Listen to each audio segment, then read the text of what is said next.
multi-talented, multitasking, multi-everything people out there. Take it away. Find your glory, write your story, fearless feet will carry you. Time you own it, take your moment, be a fire burning through. Hustling from night until morning, grinding it out, it won't be long. Feel your power, it's your hour, you inspire, you are strong. Enjoy your Zola. No applause? You're all fired. Hey, good morning, America.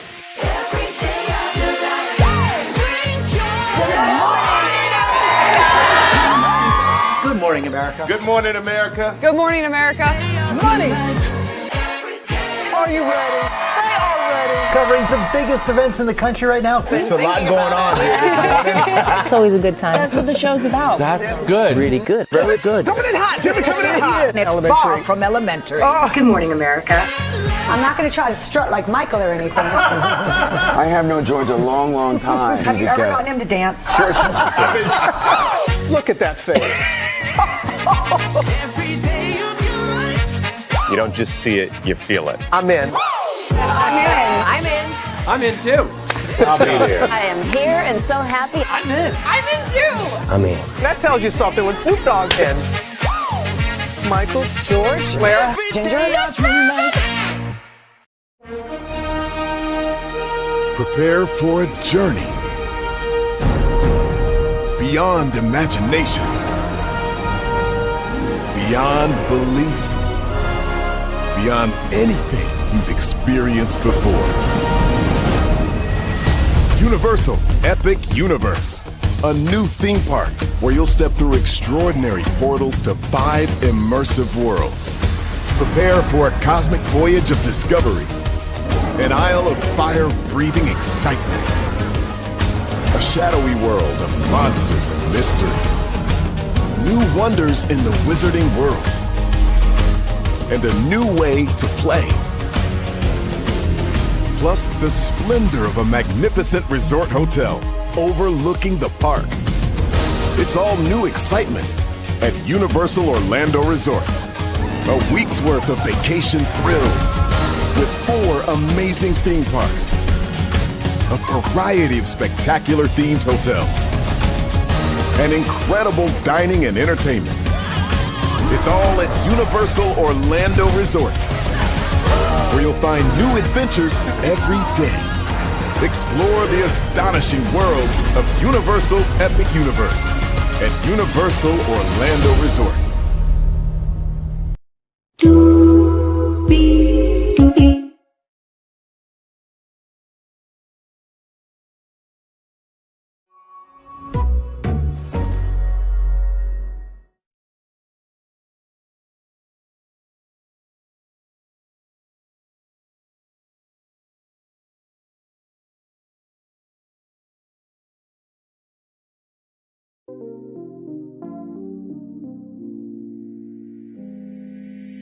Well, hello, and a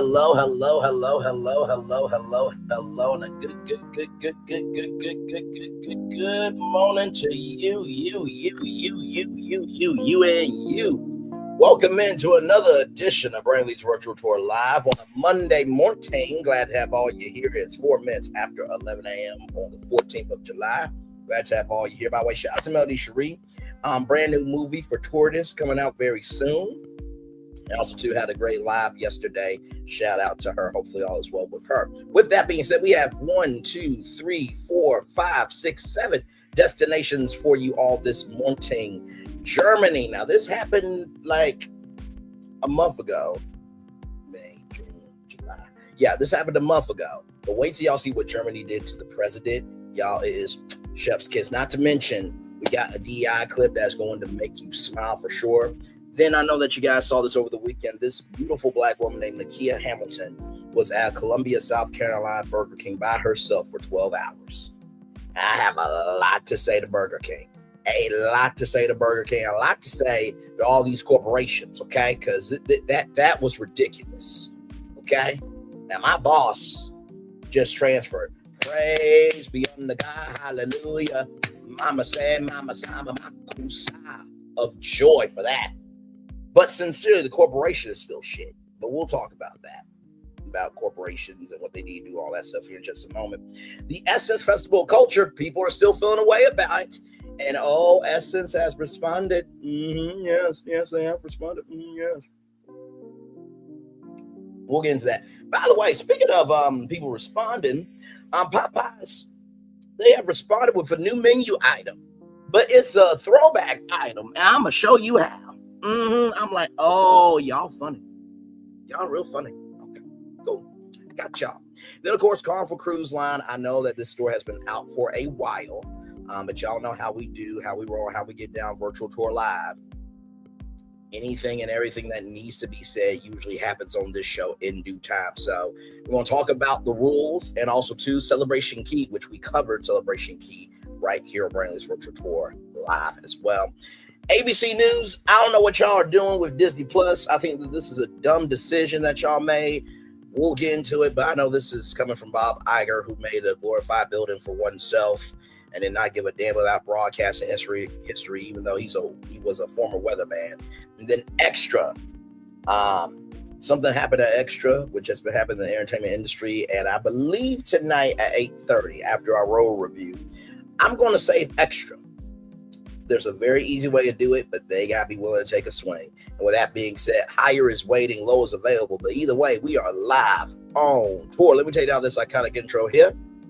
You see that virtual tour background? Yes, you do. You hear that virtual tour music? Yes, you do. One thing to know and two things for sure that over here on this channel, a lot happens early rolling. It's a new morning for America's family. Sun's coming up, so make it all that it can be. You know a lot happens early. I'm Harry Smith. I'm Julie Chen. I'm Maggie Rodriguez. Morning everywhere. Come on, get up. I'm Russ Mitchell. And I'm Dave Price. And it's a little early for this. Right now, this it's a new morning for America's family. Sun's coming up, so make it all that it can be. You know a lot happens early. Every day's good when you started it out right. But whatever happens in the daylight, and a lot happens early. Can you feel it when I say? Good morning, everybody. Are you girls ready for the Jonas Brothers? We have an early show exclusive. Yes. A lot happens early. A lot happens Early. The Early Show, weekday mornings on CBS. It's a new morning. Yes, it is a new morning. Julie Chen, Moonves, into Russ Mitchell, Dave Price, Harry Smith, and Maggie Rodriguez. You are absolutely right on this channel right here. A lot happens early. Good morning, everybody. Hopefully all is well with each and every single one of you. Let's get to the getting and doing what we do, because we have 7 destinations for you all. By the way, if you're wondering, when I say 7, that is from Daniel Davis, who played in the House the Butler, one of the most iconic sitcoms of all time, The Nanny. So whenever I say we're still waiting for the DNA results, that's from Niles the Butler off The Nanny. Okay, so listen, if you don't like the lines I use to shade people, you may not like the show I use it from. Okay, so let's get to it. Because this first story right here, this one right here, when I saw this, I'm like, oh no, I know y'all. I know Germany did not do this. So shout out to Little Letters Linked. So shout out to Little Letters Linked here.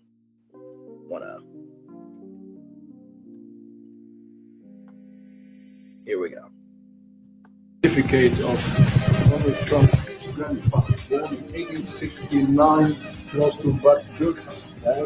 Certificate of Donald Trump's grandfather, born in 1869, close to Bad Durham. So if you're wondering what's going on here, here is from Little Letters Linked. This was 4 weeks ago. Germany trolls 47 to his face about gifting his grandpa's birth certificate, exposing his immigrant roots.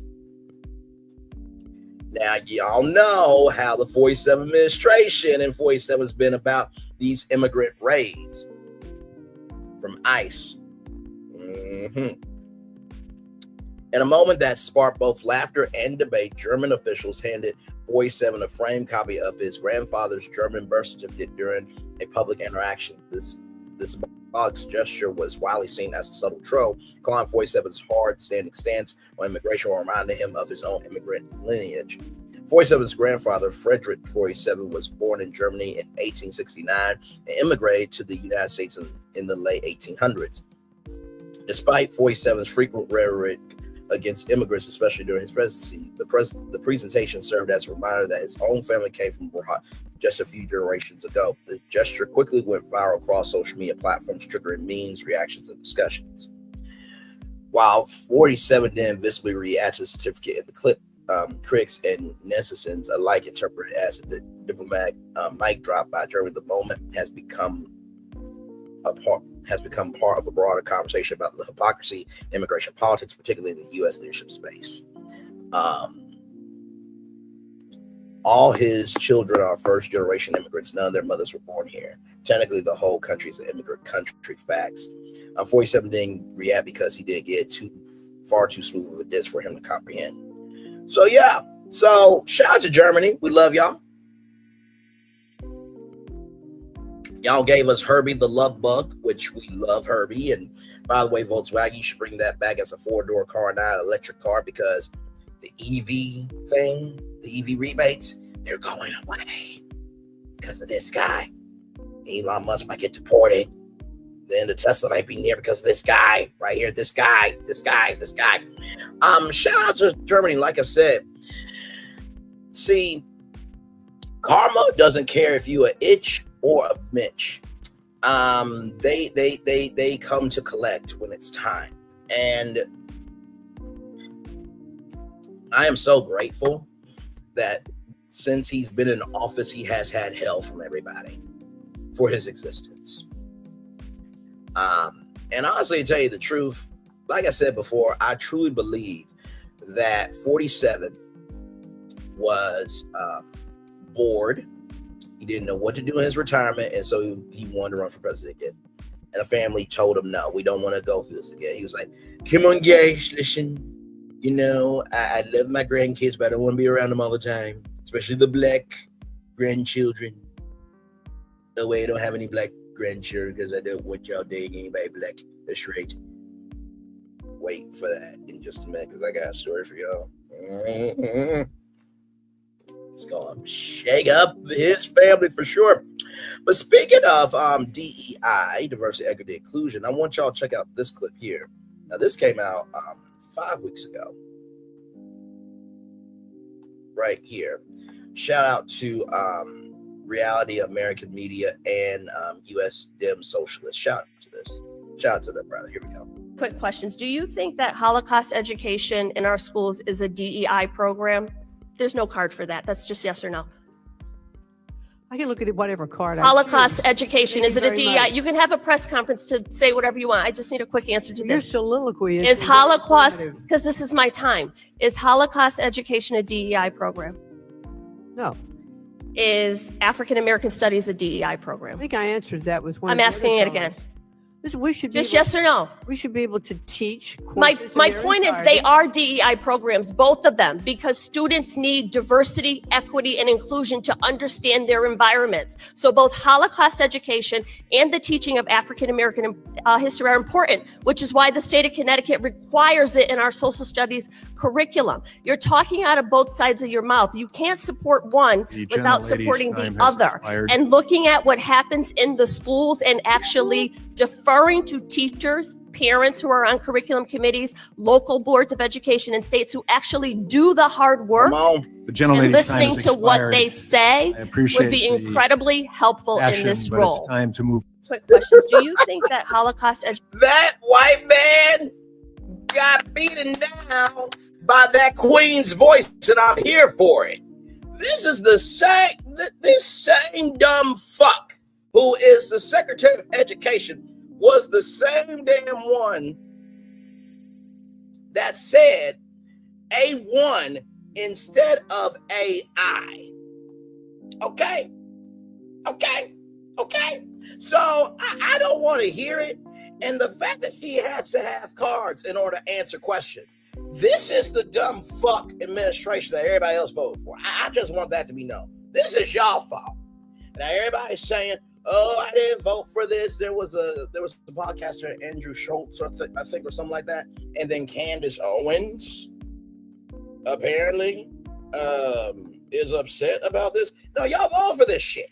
Okay, y'all vote for this. So speaking of DEI, I didn't get the chance to add this to the show, but I wanted to show y'all this. Now, this is huge, okay? Colorado law requires public schools to teach Black history. All K through 12 schools in Colorado must now include Black history in their core curriculum under new state law. Which, by the way, this is just fabulous right here. This comes to us from Black Geek Squad.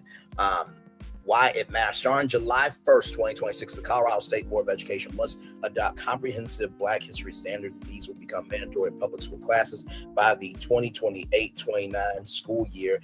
A 17-member advisory committee will guide the curriculum choices and develop a public resource bank of their education materials. The initiative ensures that students learn truthful, inclusive stories highlighting Black American struggles, innovations, and leadership across sectors like science, art, politics, and civil rights. This restores missing historical context and fosters informed citizenship for all.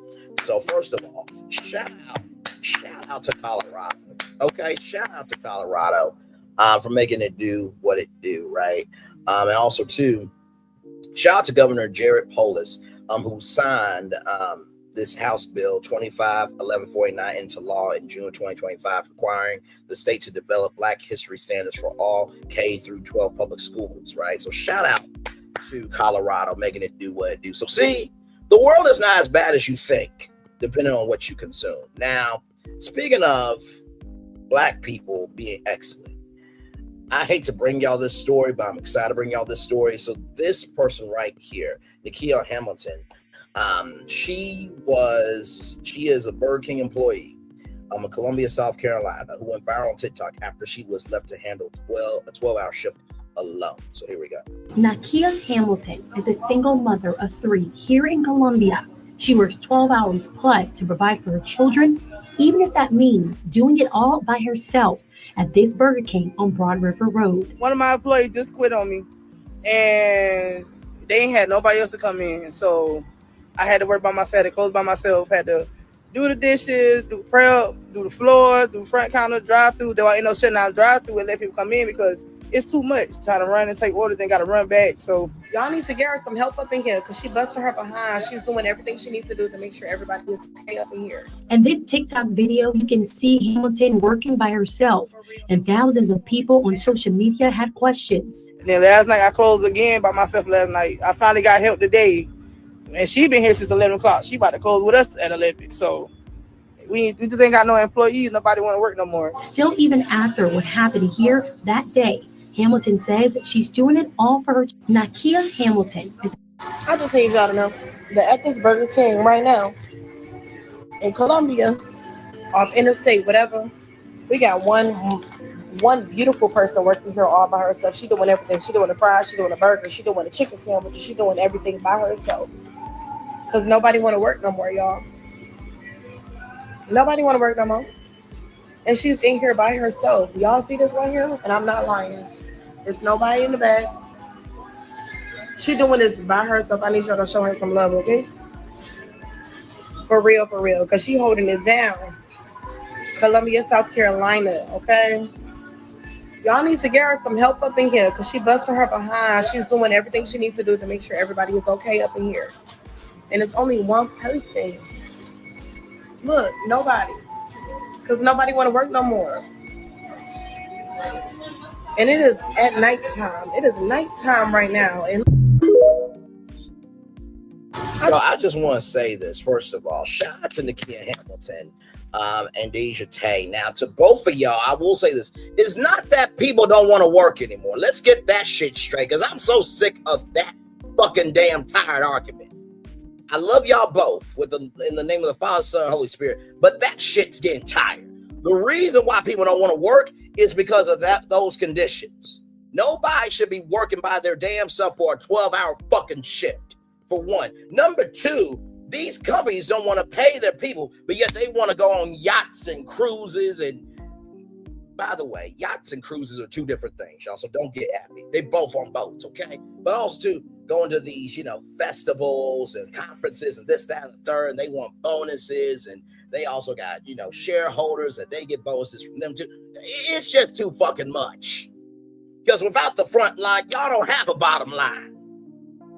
Burger King, y'all better give this woman if she's going to school, I'm talking about a full ride fucking scholarship. Full ride, y'all pay for every motherfucking thing. She need a brand new car, new house, everything. Give her some fucking help. And my piece of shit bastard of a boss who just got transferred, praise be unto God for that. And the piece of shit organization, yeah, I'm saying they're a piece of shit. They are.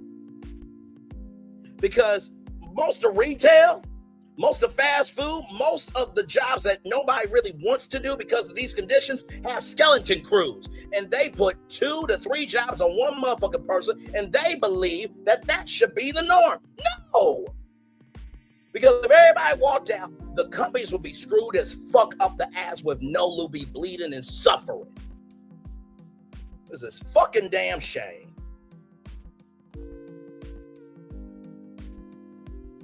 Right here, how I see a TV. Shout out to you, sister. And I hope Burger King paid her the wage for every job that she had to do that day for 12 hours. She names her own Burger King store. She's a boss. She should now be a district manager. She has proven that she can do every task, has leadership, and back pay for every one of those extra jobs she did. I'm not doing 5 jobs. I'm not doing 5 people jobs for one salary. I need all the shift salary. That's hella unsafe. Shame on the manager and district manager for allowing. Where the hell are they? Set that GoFundMe up. She does have one tattoo man page, and we're going to talk about that here in just a minute.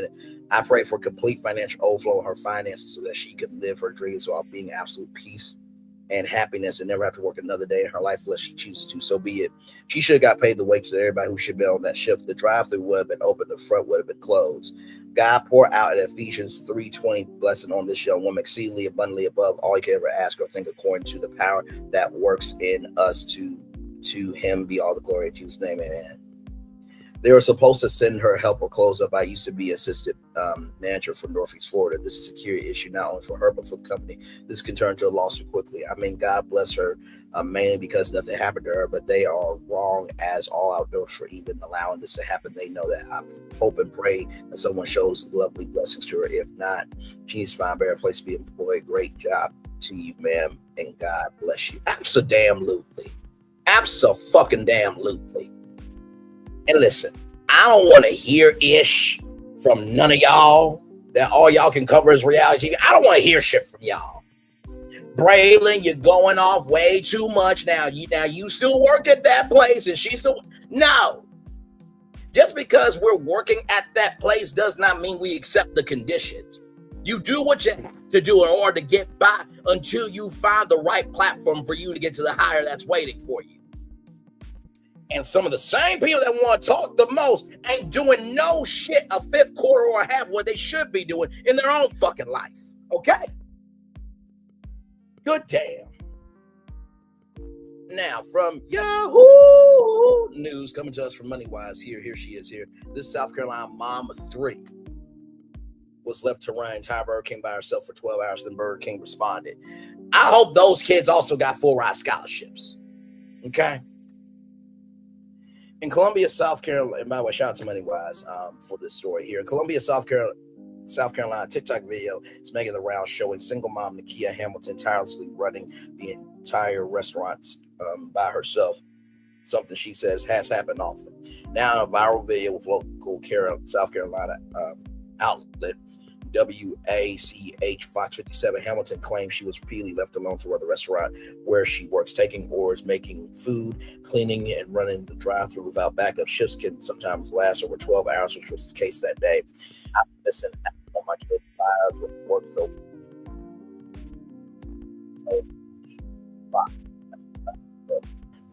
but I don't really have time to spend with them. It hurts me a lot. Labor shortage is squeezing fast food chains. As the labor market continues to shift post-pandemic, restaurants, especially large fast food chains, have struggled to recruit and maintain workers. According to the U.S. Bureau of Labor Statistics, the accommodation and food services sector has still one of the highest quit rates in the country. Gee, I wonder why. What does this headline say? Ran entire Burger King by herself for 12 hours. And gee, I wonder why there's a high turnover rate. Gee, I wonder why. Gee. Idiots. Low wages and long hours and understaffed shifts are a few of the reasons. In Hamilton's case, she says she's had to stay late or pull long shifts solo, forcing her to choose between showing up for the job and showing up for her kids. The original TikTok sparked a wave of sympathy and concern, many pointing out that understaffed fast food chains are becoming all too common. Someone like this at the McDonald's by Rush's and Starbucks by Blossom Buffet. Girl was in there all by herself at 11 at night, scary as hell. Comment TikTok user Michelle Busby. While major chains like Burger King and McDonald's have made public commitments to improve worker retention compensation, stories like Hamilton suggest that those promises may not always reach the front line. Burger King employee retention rate scored on business rating and comparison site comparability sits at the bottom 10% of similarly sized companies.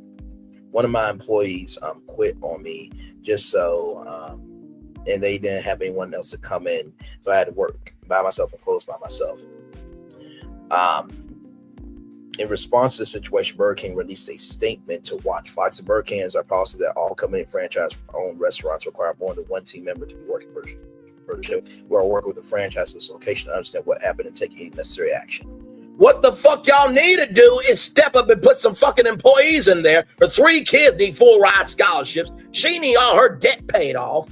Y'all know what the fuck to do. See, this shit right here pisses me the fuck off. And this is why I have to be my own boss. Because if I'm a CEO of any company, please believe I'm cleaning fucking house. I'm not giving a fuck about the history that's hurt our people. I'm giving a fuck about the history that has helped our people. What can we learn from that and figure out solutions moving forward? That's what I'm doing. Burger King, this statement is shit. That statement right there is bullshit. Just so you know, bullshit. Okay. Oh my God. What to do if you're working under similar conditions? If you're an employee facing extreme understaffing or unsafe expectations, here are a few steps you can make. Document everything. Keep a written log or take photos of conditions. Know your rights. OSHA laws protect workers from unsafe working environments. You can file a complaint anonymously, talk to others and coworkers who are facing similar problems. Consider speaking up together. Look into worker resources, local legal aid clinics, employment lawyers, and even union reps may be able to help. Employees asked to cover multiple roles may experience burnout, health issues, and family strain. They also may miss out on breaks or overtime productions or feel too afraid to speak up out of fear of losing their job. And for consumers, that strain often shows up as slower service, incorrect orders, or even temporary closures, not to mention increasing menu prices as laborized costs. A loyal and committed worker, despite the long hours missing her family, Hamilton says she is grateful to even have a job. I want to have no job because I do have a record. It's hard to find a job for a record by the grace of God. She gave me a job, so that's the only reason why I stayed for her, she said, referencing to her manager. Hamilton says she finally received the support the following day after running another shift, running everything by herself. I closed again by myself last night. I finally got help today, 11 o'clock. It would stay close to 11. We just don't have any employees. Nobody wants to work anymore. Like I said, that's not true. They just don't work in conditions like that. And to people who have minor offenses, I do believe if you served your time, your record should be clean. I do believe that. Now, if you've done Grand Theft Auto, you raped, you killed, no, there's no way you're getting around that. Okay? But this woman here, she deserves a second chance at life. She absolutely does. So, and here's the GoFundMe. An actual GoFundMe that needs to matter in the culture. There are actual GoFundMes that they actually do good. And this woman deserves all the money. All the money. You know, there are times where I wish I was wealthy to be like, you know what? Send me your bills. Hey, I need Nykia Hamilton's cars paid off. I need her house paid off. Yes, Columbia, South Carolina University. Yes, I need you to do 3 full-ride scholarships for her children. Yes, that's tuition, that's room, that's board, that's books. Yes. I don't give a fuck. what it's going to take. Just do it. Like, that's the reason why I want to make it in life. Okay. Child, this story needs to be talked about. Okay. So, and by the way, GoFundMe has been around for years. And I truly do think when you're doing something good, you don't have to keep repeating it in order to get sympathy. Your goodness will speak for itself. You don't have to keep speaking about the good. And by the way, watch out for people who always are speaking about the good, but yet their behavior moves in badness. Watch out for those type of people. If it doesn't apply, let it fly. But if you let it fly, it must apply. Support a dedicated viral mama 3. I'm a 25-year-old single mom of 3 who works 2 jobs. I just went viral on TikTok. If you want to contribute, it's okay. Thank y'all for the support. I wasn't expecting my life to change how it did. I really do everything for my kids. And of course, right here, $9,000 goal, $5,524,000 raised, 61% of the way there. So let me drop that link in the chat, and I will pin it as well. Because this right here, this woman, she deserves a GoFundMe. Okay. All right. Just want to say that. Oh my Lord. Just want to say that. So let me pin that link here. There we go. Okay. All right, y'all. We got more Brainley's Virtual Tour Live coming up right from this space right here and right now. As y'all know, Essence Fest, it went down. And people got a lot to say on it. So here we go. From the Griot, Essence Venture CEO Carolina Wenga responds amid online scrutiny of the 2025 Essence Fest. Carolina Wenga responds after discourse around the 2025 Essence Festival culture reaches a fever pitch. So this is the Essence Venture CEO there. Amid widespread online scrutiny following the 2025 Essence Festival culture, Essence Venture CEO Caroline Wenga is entering the chat on Thursday, July 10th, just 4 days after the festival wrapped on Sunday. The CEO posted a somewhat cryptic Instagram post breaking down her role in the brand's current state of affairs and involvement in the 2025 Essence Fest. Right here. We'll get to that here in just a minute. Out of abundance of courtesy, I shared this regarding my personal integrity, professional ethos, and purpose journey. Wanga began before hinting at her possible recent leave. Hashtag, I'm highly % sure that some missing knowledge has led to false presumptions regarding my leave as President and CEO that predate the activation of operational planning for a significant annualized event. She continued representing her new memoir, I'm highly % sure. My holistic career experiences amidst the current social economic climate have proven no role in the current state of affairs within the company and supporters. But when directly asked a question that my background has insight to, I answer it within the parameters of what I know, have perspective on, and am accountable to. While there's been no public announcement to suggest she's no longer the CEO or is on leave, Wenga joined Essence Ventures as the Chief Growth Officer in 2020 after 15 years at Target. Really? Is that what we're doing? So after 15 years at Target, which rolled back its DEI initiatives, you now go over to a festival that seems like in disarray, travesty, and mediocrity. And Target still sponsor Essence Fest. Just bringing the links together for y'all. In 2020, she took over the reins as president CEO of Essence Ventures per her LinkedIn. The post arrives amid a thorny few days online, a backlash against this year's festival. As many who attended report having a wonderful experience, there are still quite a few raising questions around the brand's current leadership as it continues to evolve with the times. In particular, some online have gone as far as to call out the current leadership directly, leading to debates around the heritage of some of its leaders. In her post, Wenga, who is Kenyan, added, "My heritage, values, principles, lived life, and sense of community are places of pride, passion, and purpose to hashtag democratize authenticity for the upliftment of all, not just for some. She knows her beliefs that everyone is obligated to do their part to advance life and bring about meaningful change. However, this should be done responsibly. Leveraging factual and constructive observations, insights, and experiences is the only appropriate way to drive change. She continued, and should take place as often as needed in service of progressive forward, with sufficient room for the nuance of individual perspectives that needed align all across all, but reflect the realities of the voices that share it.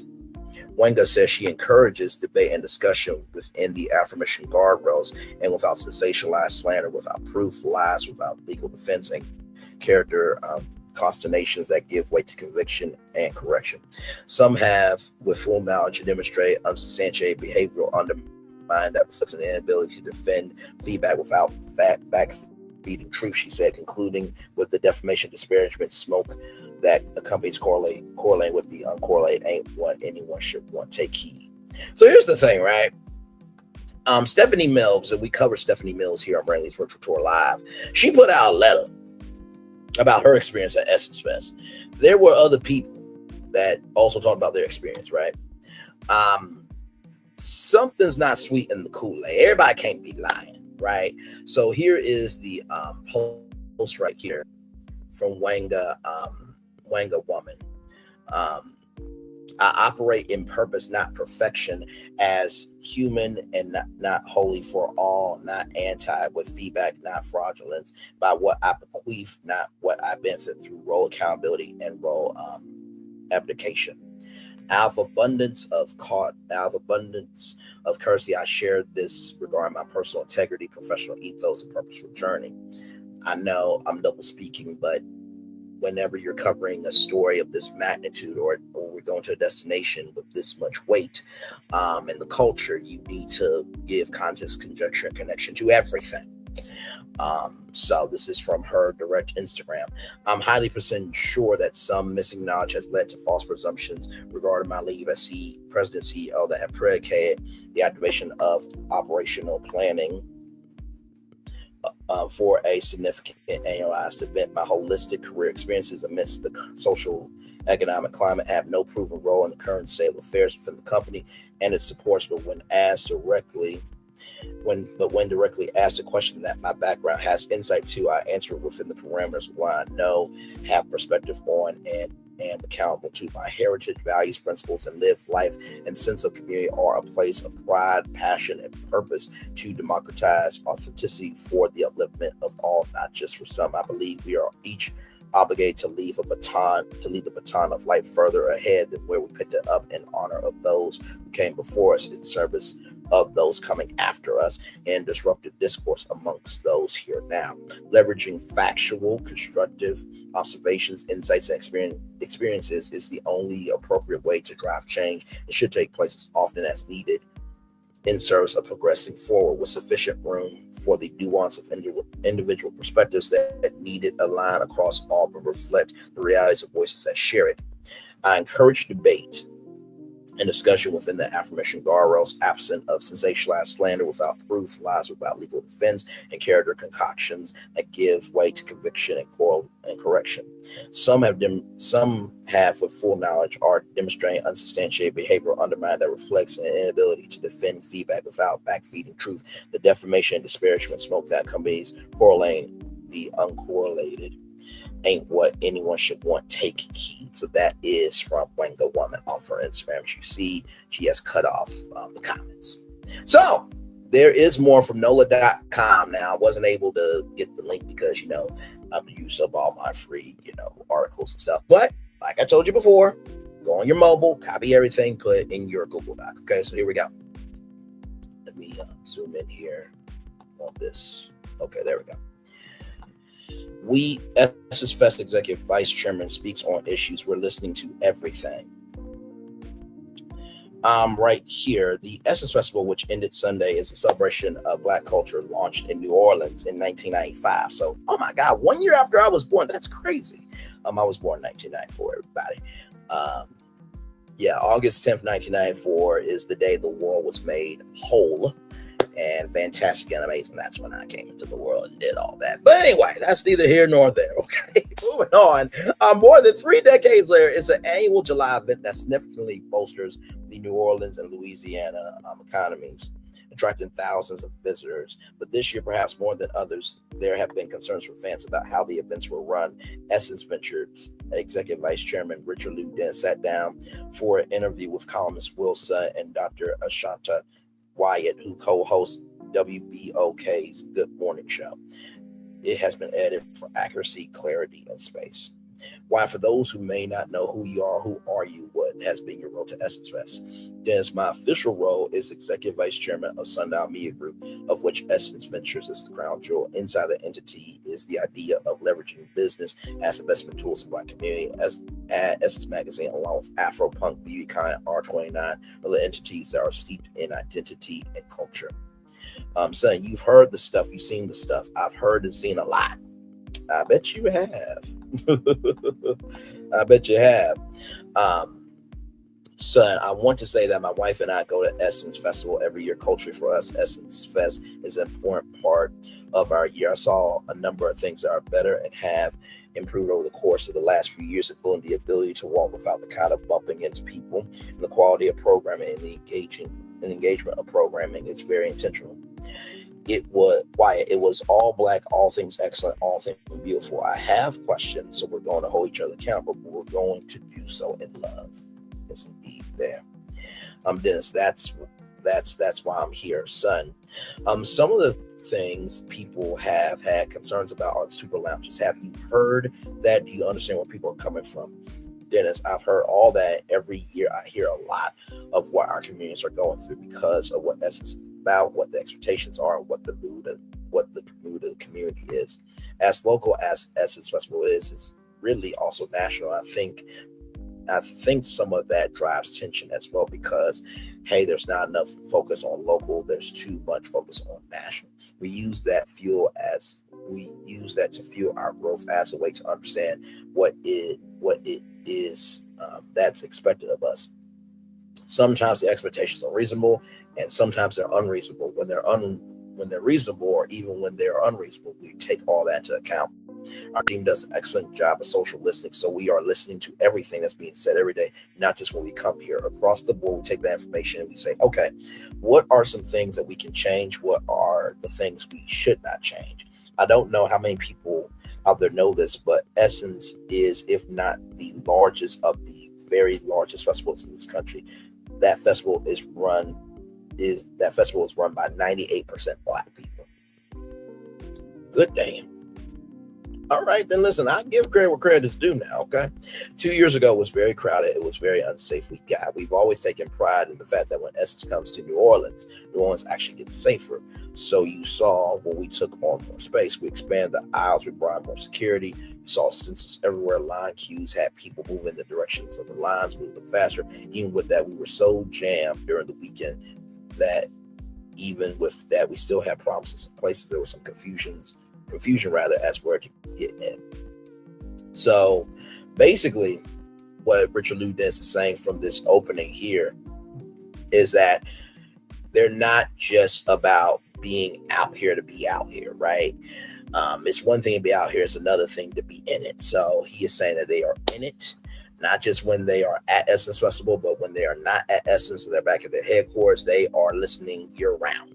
It's almost like Dick Clark's New Year's Rockin' Eve.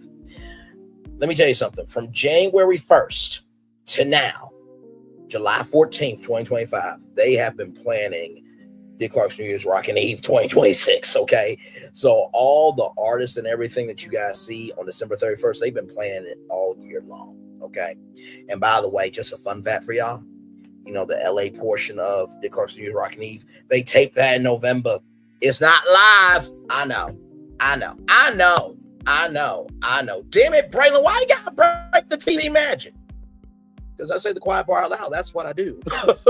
Like you saw the thumbnail, you know my voice, and damn it, you know why you're here. So yes, indeed. Let's keep going here. State and local support. Son, one of the things that have been circulating, not just this year, but I think more so with this year, is whether Essence is committed to New Orleans with any large entity festival. Otherwise, there are state support and city support subsidies to help bring this wonderful event here and make it all that it is. How do you feel about our support, Dennis?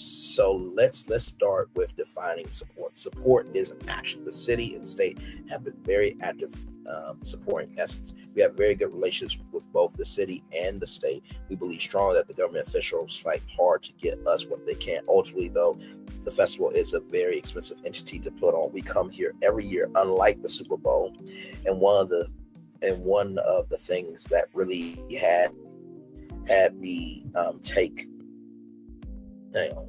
one of the things that really had made me do a double take, rather, was when the Super Bowl was here. The NFL is a $60+ billion,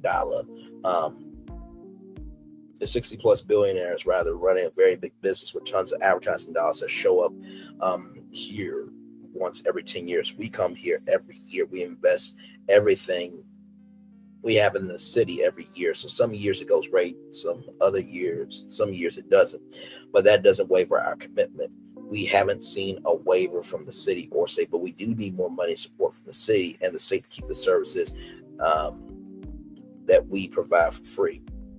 Oh, but do we need more money and support from the city and state to keep the services that we provide for free? We need the city and state funding to keep pace with the increase in cost. Is the city, is the city financially doing more or less in your time here? And what kind of amount are we talking about? And is the state doing more or less? Is it enough? Dennis, I'll start with the last question. Is it enough? No. Are they making efforts to make that better? Yes. So to very directly answer your question, we received significantly less this year than we have. Sun says 2 million. This said a little more than that, but that's collectively. That's not just the state. That's the overall. Not only was it less this year from the state, but because of the DI pullbacks, our sponsorships were significantly lower.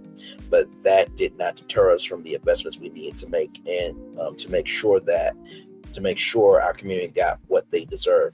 What we will not do is put on an inferior product. So as we make the shifts and make the changes, there are going to be some places where we're not going to get 100% right. So if you look at the lineup, on some nights there are 10 artists, right? Maybe we don't need that much time, goes by faster, there's less chances for equipment failure. Unfortunately, that impacted Miss Lauren here, and then she got blamed for being late. It wasn't her fault. We are not here to destroy. We're here to build up families. We are here to build up businesses. We are here to reinvest in our communities. Target boycott has been going on for some time, so that created a lot of uncertainty because we're losing funding from the state. If brands are coming back on their DEI budgets like Ford, and I'll go ahead and name them because I'm not going to allow them to hide. Okay, good for you, Richard Lou Dennis. Good for you for, not forgetting who is out here with us and who is not out here and that's hiding away from us. Good for you. Then there are others in the market who are taking credit, like Costco. I've never seen a program that they've put together to support my community. So I'm not saying they haven't done it, but I haven't seen, but yet they'll get the benefit.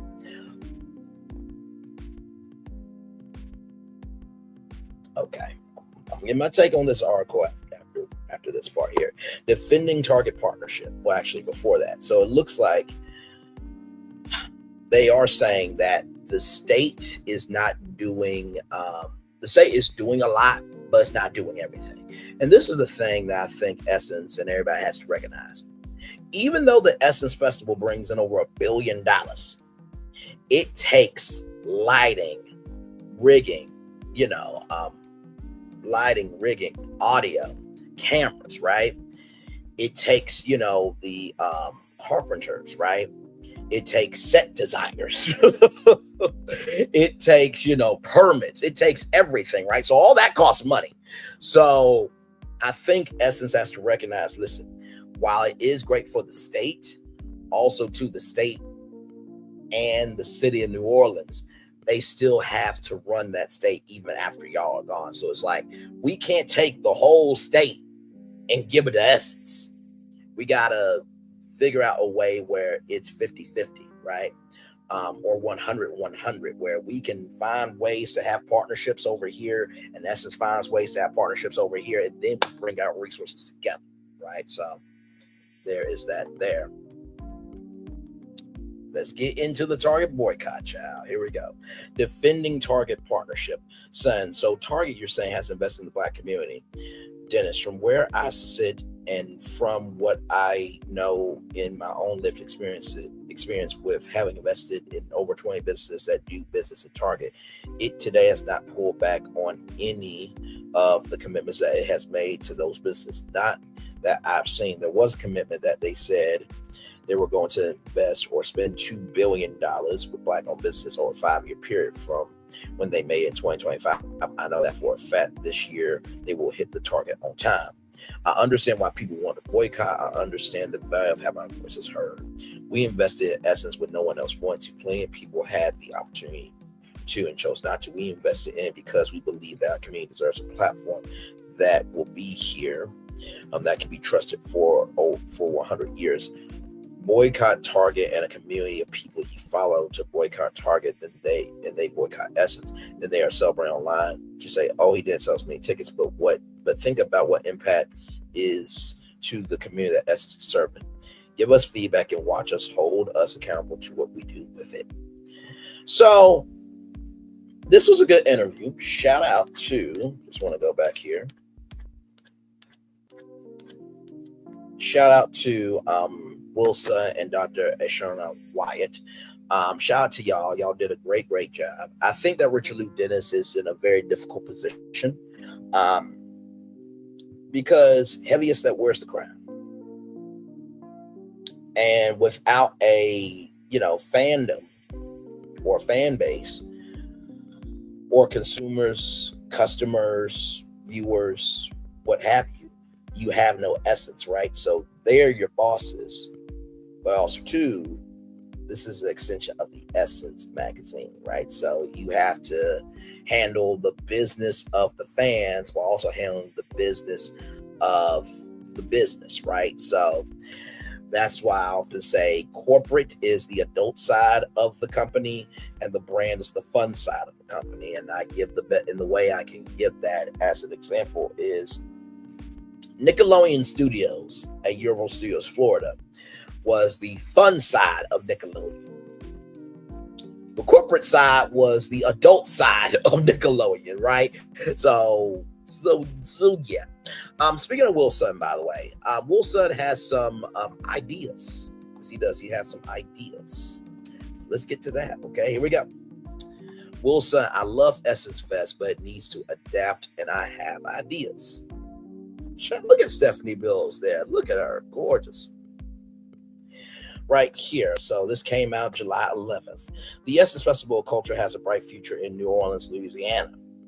It might not seem that way with some of the sharp criticism, menacing vitriol, and painful ugliness of recent days.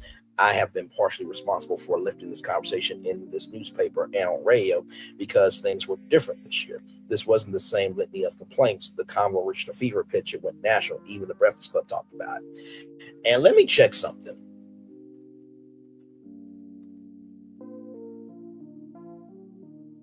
Because I don't think that, I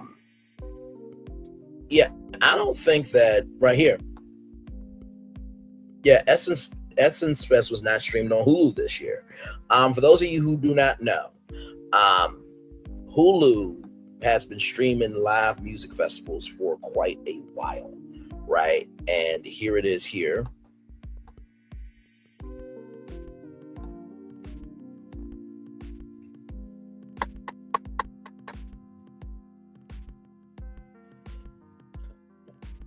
Like I said, everybody would just vote for the right president. We would be having so much more. But hey, listen to each their own. So here it is here from the Hulu Help Center. As you can see here, what festivals will be available on Hulu from country to pop, hip hop, and rock. We'll have something for everyone. For specific details regarding lives and set times, please refer to the respective festival sites. Austin City Limits, October 3rd. 2025 to October 12th, 2025. Bonnaroo Music and Arts Festival, June 12th to June 15th, 2025. iHeart Country Festival, May 3rd, 2025. iHeart Radio Festival, September 19th through September 20th, 2025. Lollapalooza, July 31st to August 3rd, 2025. So as you can see, Essence was not streamed, right? So here it is here, this article here. We talked about this here on Brantley's Virtual Tour Live right here, that Essence Fest would be the home. Hulu will be the official streaming destination of the 2022 Essence Festival with Festival Fest Prime. Okay, so this was them being live from Essence. I remember it was, Roxy Diaz and some other hosts. They were actually inside the Superdome and then threw it to the Superdome live inside. That was so cool. But Hulu didn't do it this year, right? So listen, having these DI rollbacks don't just hurt the magnitude of how people can see it, but it also hurts the exposure of what could be seen, right? So here we go, back to our article here. I knew we Black folk love the Essence Festival. I didn't realize how deeply we love it until this year. Essence loves us too. Just read its online recap. The loud feedback Essence leaders heard came from a collective heart of Black love. As at any major event, not everything goes well. That definitely happened in spades this year. Late daytime and nighttime schedule announcements for audio programs started late. Concerts went to the wee hours. Big sponsors, including recently controversial Target, but seemingly not enough to cover the cost of enough staff to make things work. Every signal that we have says stronger. I think the vibe is very strong. Richard Lou Dennis, Executive Vice Chairman of Sundown Media Group, which owns Essence Ventures, which operates Essence Festival, told me late on the second full day of the event, the vibe is still there. Is stronger than our critics want to give us credit for. Dennis said vendors must develop and grow to keep with the consumers walking the floor and their expectations. Vendors who repeatedly disobey the rules, those who would displace the middle of the aisle, for instance, don't get asked back. If someone had a long-standing relationship and that partnership dissolved, perhaps it was because the arrangement did not meet the requirements. Then spent more than an hour on WBOK 12:30 a.m.'s Good Morning Show with host Dr. Ashanta Wyatt and me talking about the festival concerns and problems. This is a Black-owned station. It's the oldest and it's the only. So when we need to have these conversations, we got nowhere else to go, he said. I respect Dennis for knowing where a large fan base of audience and potential customers are. With my newspaper interview and his radio interview, along with what I've heard from many of you, I now can answer the question I've been asked multiple times. What do you think should be done? Here are some of those things. Consistent Essence leadership. We have not known who to expect, who to listen to, who we might be considered following. If a person doesn't live here, someone should be there 6 to 8 times a year. Now, with that being said, I do agree with that. I think that having a Essence Festival Council, right? That you have, maybe a board of 20 people. 10 of those people are business owners that live in New Orleans. And then you have 10 everyday citizens that they are on the ground as New Orleans, and they meet with Essence 5 to 7 times a month throughout the year, not just for the festival, but also to what's happened culturally in New Orleans too. Maybe having the stay of Essence town halls. I think that will be another thing as well. But the biggest thing is showcase that you want people to be included, right? Diversification and accessibility determines a rise or demise for any company, right? So that's the first thing there. So I definitely agree. Consistent Essence leadership for sure. Second thing that Wilson says, open an Essence house, an Essence Family Center, call it, or something called the Essence 5 as a year-round operation. It could be a meaningful part of our Black culture with activities and programs coordinated with existing culture bearers. I fully agree with that. Or even have a Essence hub, right? I'm sure that there's, you know what? Let me see something. Because there is a platform called loopnet.com. Let me type in New Orleans.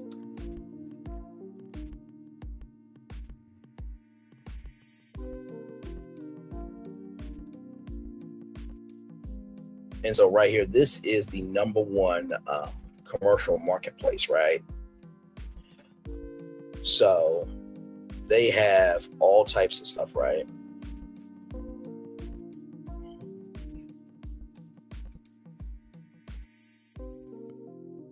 So you see all these places here. So you can type in anything and you will be able to find a building for it. So to that point, I think that what they probably should do, honestly, is find a location, right, that could be of something of good.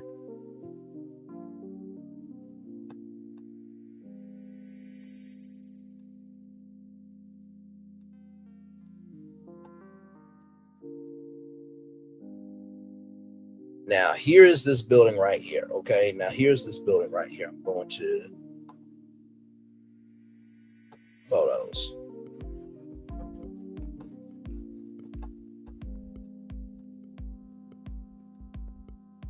So as you can see, elevator lobby here, open office layouts, plug and play office, move and ready office, private office, co-working space, bright meeting room panoramic views.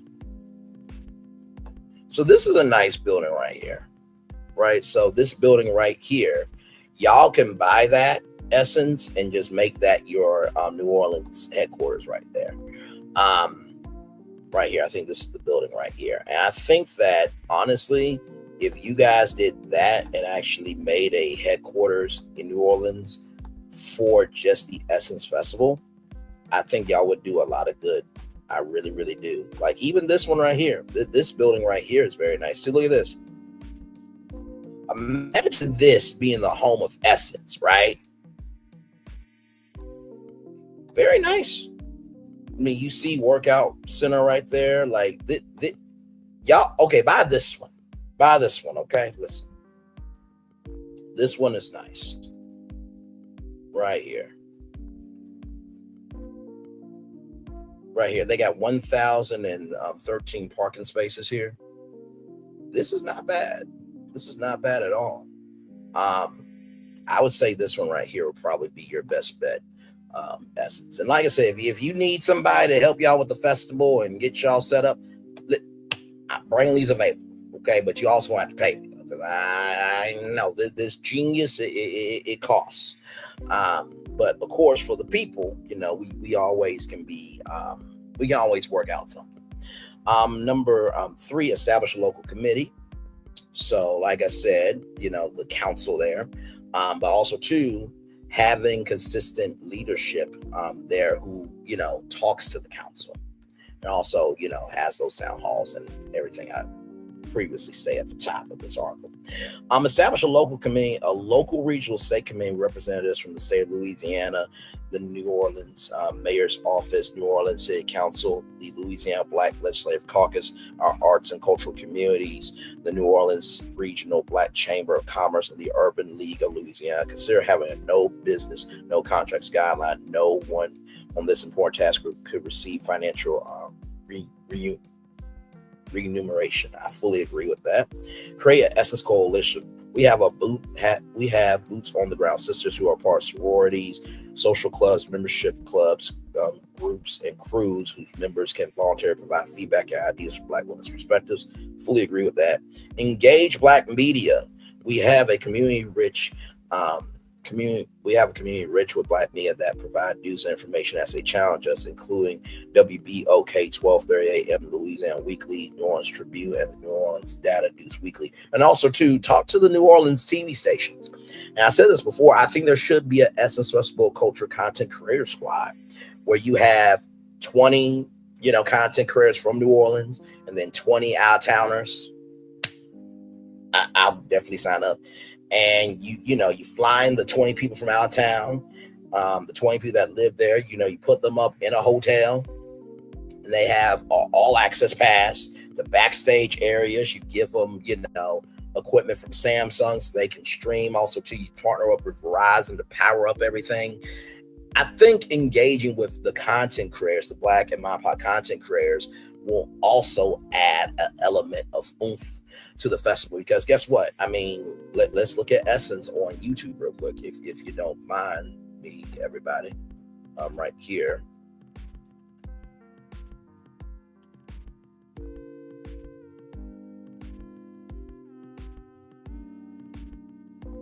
Essence Magazine. Right here. Essence. Right here. 230,000 subscribers right here. Right? Let's look at y'all live tab. So y'all have only streamed live 4 times. Why did y'all not stream live from the Essence Festival Culture? What are we doing here? What the?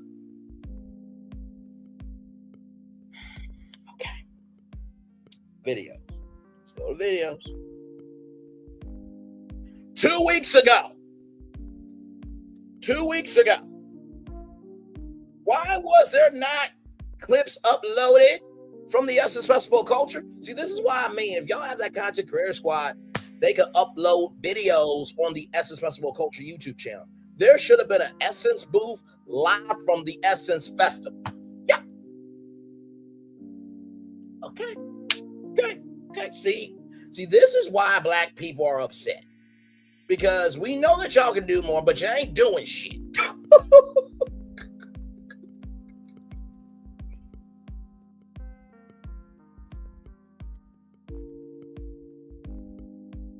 Now let's see if y'all, because y'all may have a separate YouTube channel for the Essence Festival Culture. Y'all might. Let's see. Channel.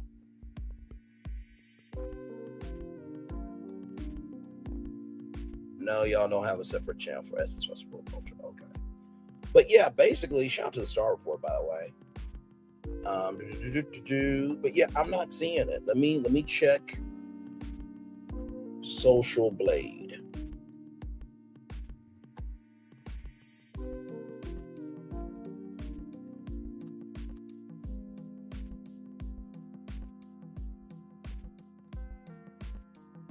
Because sometimes what they'll do is they'll have a separate YouTube channel for like festivals and stuff like that. Like Lollapalooza has their own YouTube channel.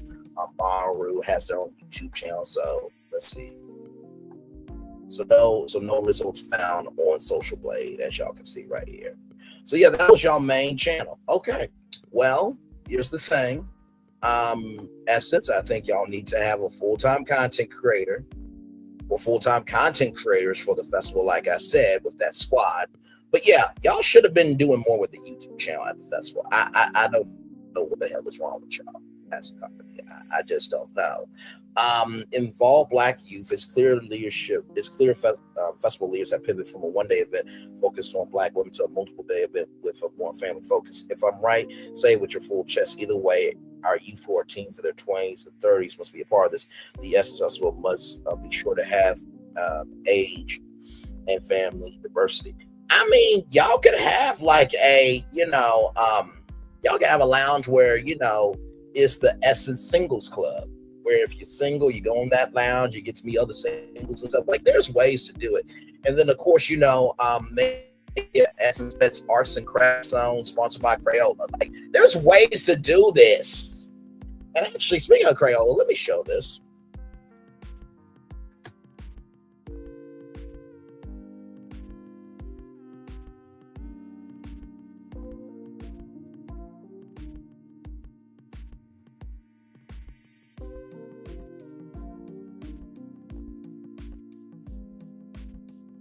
Oh, you know what? That's what I'm looking for.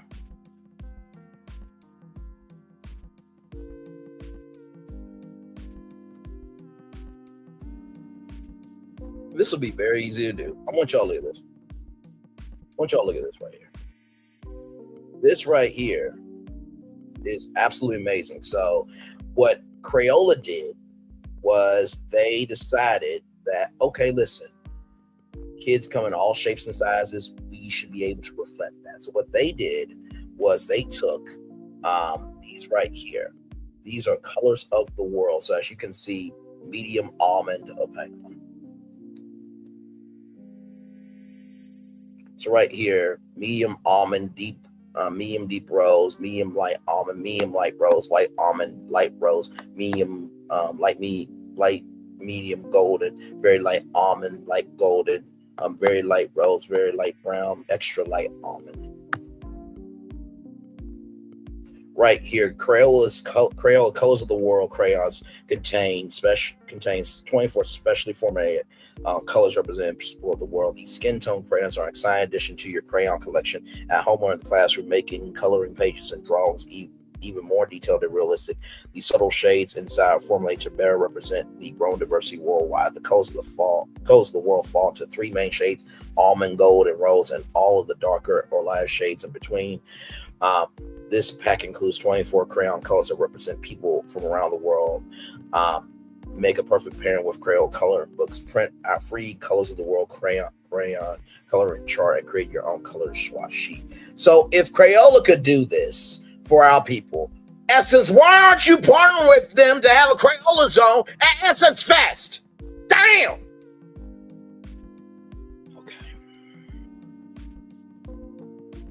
I have passion because I care.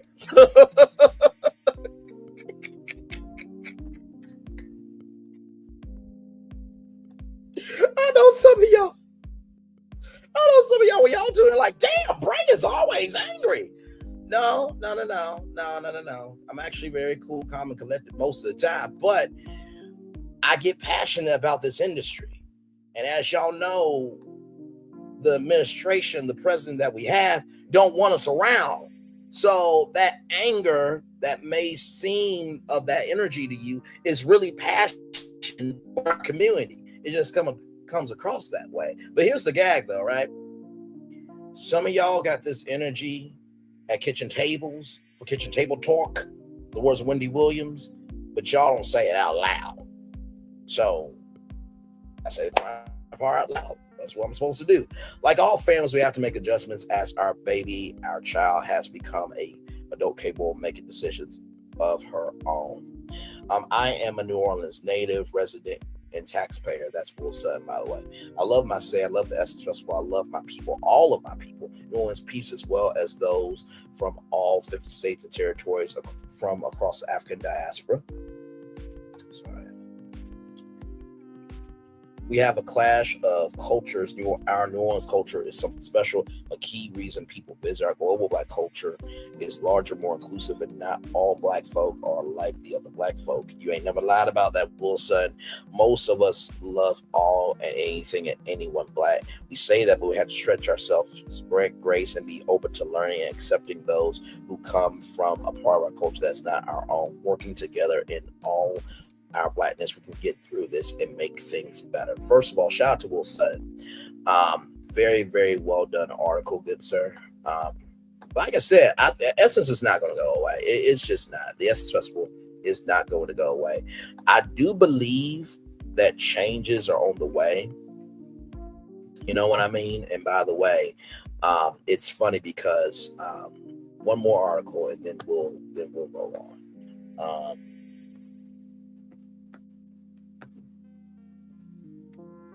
Right here, let me see. This is okay. There we go. I was about to say. So here we go. Ebony Magazine also covered this here. Didn't get the chance to add this to the show, but I'm going to add it now.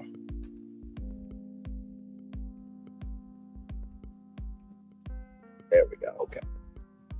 This came out July 10th by Joshua Rogers. When the 2025 Essence Festival Culture started last weekend in New Orleans, it was precisely what's always been: a homecoming, cultural pilgrimage, and a sanctuary of Southern rooted Black joy. But for many attendees, to see a sea of vibrant Blackness, a familiar tension made its way to the surface. Festival goers took to social media to voice concerns about myriad production issues, including what felt like an erosion of the festival's Black American focus. The presence of including more Pan-African inclusion left some feeling sidelined in a space historically cultivated by for Black Americans, particularly descendants of slavery in the American South. TikTok creator Deja's name captured this sentiment and widely spread video. Instead, it's become a space that uplifts everyone else, Africans aside from Black American heritage. That shift is starting to feel really intentional. More criticisms quickly spiral with the loudest voices spewing xenophobia.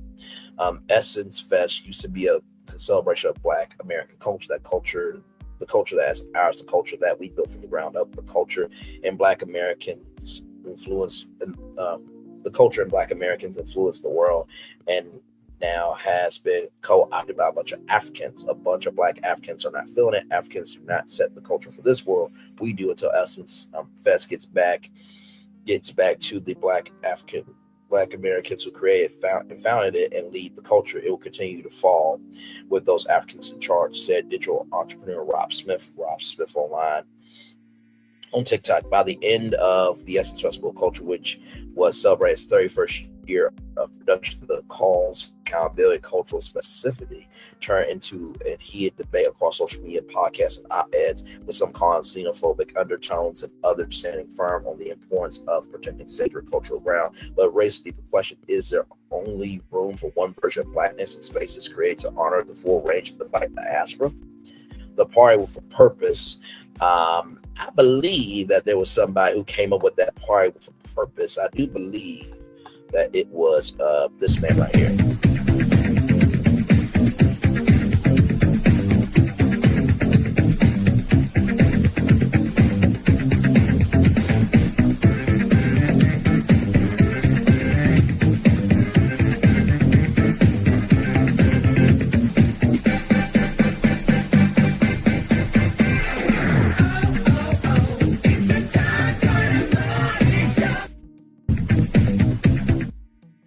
I think Tom Joyner created that party with a purpose. Yes, indeed. Shout out to Tom Joyner, by the way. Yes, indeed. The party with a purpose. Since 1995, the Essence Festival of Culture organizers declared the event as a living, breathing expression of Black culture.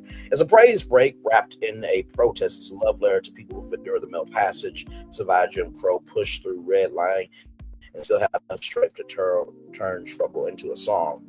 But during this weekend, people raised concerns about the core narrative being stretched in favor of Pan-Africanism. Social media lit up with the accusations that Black American culture, especially that rooted in the Deep South, was allegedly deprioritized by Essence owner Richard Dennis and President and CEO Caroline Wanga, both first-generation African immigrants. Wanga recently went public that she's been on leave for parole, had no insight into planning this year's programming. Then there was some chatter of some African voices dismissing Black American cultural identity of lacking depth or tradition. That kind of talk from anywhere in the diaspora is dangerous. It questions the validity of Black American identity itself and suggests there's only room for one version of Blackness to be legitimate. That's a lie. Ebony, we have celebrated a special Black voices for nearly 80 years. And I expect the 80th birthday party, Ebony. I expect that shit, and it better be in Little Rock, Arkansas, the hometown of the state. Yes, I expect it to be in my hometown because John H. Johnson was born in Arkansas City, Arkansas. So that 80th anniversary party better be in Arkansas. Okay, just saying. However, the xenophobia between Africans and Black Americans is nothing new. For Dr. Fode Darbro unpacks these tensions in his research. African and African Americans, conflicts, stereotypes, and grudges. While sharing common ancestry and skin color, Africans and African Americans are separated by myths, grudges, and ignorance. Darbro writes that there exists a simmering hostility and misunderstanding between African immigrants and African Americans, often shaped by stereotypes, cultural disconnects, and mutual misreads. This quiet tension has shown up in schools, communities, and now at one of the most significant gatherings of Black life and culture in the world. Moving forward, so what now? Healing looks like truth-telling. Everybody in the global Black family is carrying tribal colonization hit us in different ways. Displacement left different marks. None of us got out unscathed. From her work examining the social distance between Africans and African Americans, the role of internalized racism, psychologist Adobe C. Eheredu states that what is often perceived as psychological distance and defensiveness is in many cases grief that stems from centuries of erasure, of being told you have no history, no country, no culture. For African Americans, this grief can manifest as guardedness over identity, especially in spaces where lineage has been stripped by slavery and replaced with pain. For African immigrants, internalized messages about Black Americans, often shaped by Eurocentric education systems, Western media, and post-colonial colonial narratives, can create unspoken bias and distance. The 2025 Essence Festival wasn't a failure. It was a mirror. It showed us something real. That there's still work to do, still conversations to have, still healing to be done. Dr. Tunde Adeleke, Director of African American Studies Program at Iowa State University, reminds us that Pan-African ethos urges Black Americans and Africans to revive the old strength and unity philosophy shaped their mutual struggle and consequence of shared historical cultural experiences. The goal isn't uniformity, it's harmony. Black American culture deserves to be honored without interrogation. African and Caribbean cultures deserve celebration without overreach. And we, the global Black family, deserve space so we can come together not as strangers, but as kin, complicated, courageous, and committed to doing the work. Because no one wins when the family feuds. When the family listens, that's when we all rise. Very well done. Very well done, Ebony Magazine, Joshua Rogers. Excellent. So everybody's talking about it. Hopefully changes will be made. All right, y'all. There's a new article. Or not a new article, child. This is a new article that came out today, but it's a new item. Popeyes is coming for Burger King with its new menu item. Fast food chain just loves chicken bout. Popeyes has an all-new menu item that looks remarkably similar to a Burger King favorite. The new menu item is on menus for a limited time beginning today, July 14th. You'll never be able to convince me that the fast food chains don't live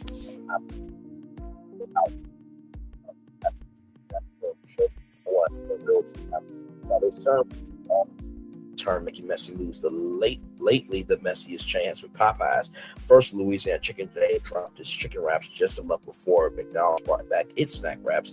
Then, in case you thought it was a coincidence, Popeyes doubled down by giving away its wraps for free on the same day. Mickey D's wraps hit menus. Just to make it clear, Popeyes isn't only looking at McDonald's. Now the chicken chain is going after the king, the Burger King, that is. However, it's not just the Whopper that Popeyes is coming for. Popeyes is adding all new chicken dippers to its menu. Is it just me, or do they remind you of Burger King's chicken fries? Now, there was something that I wanted y'all to see.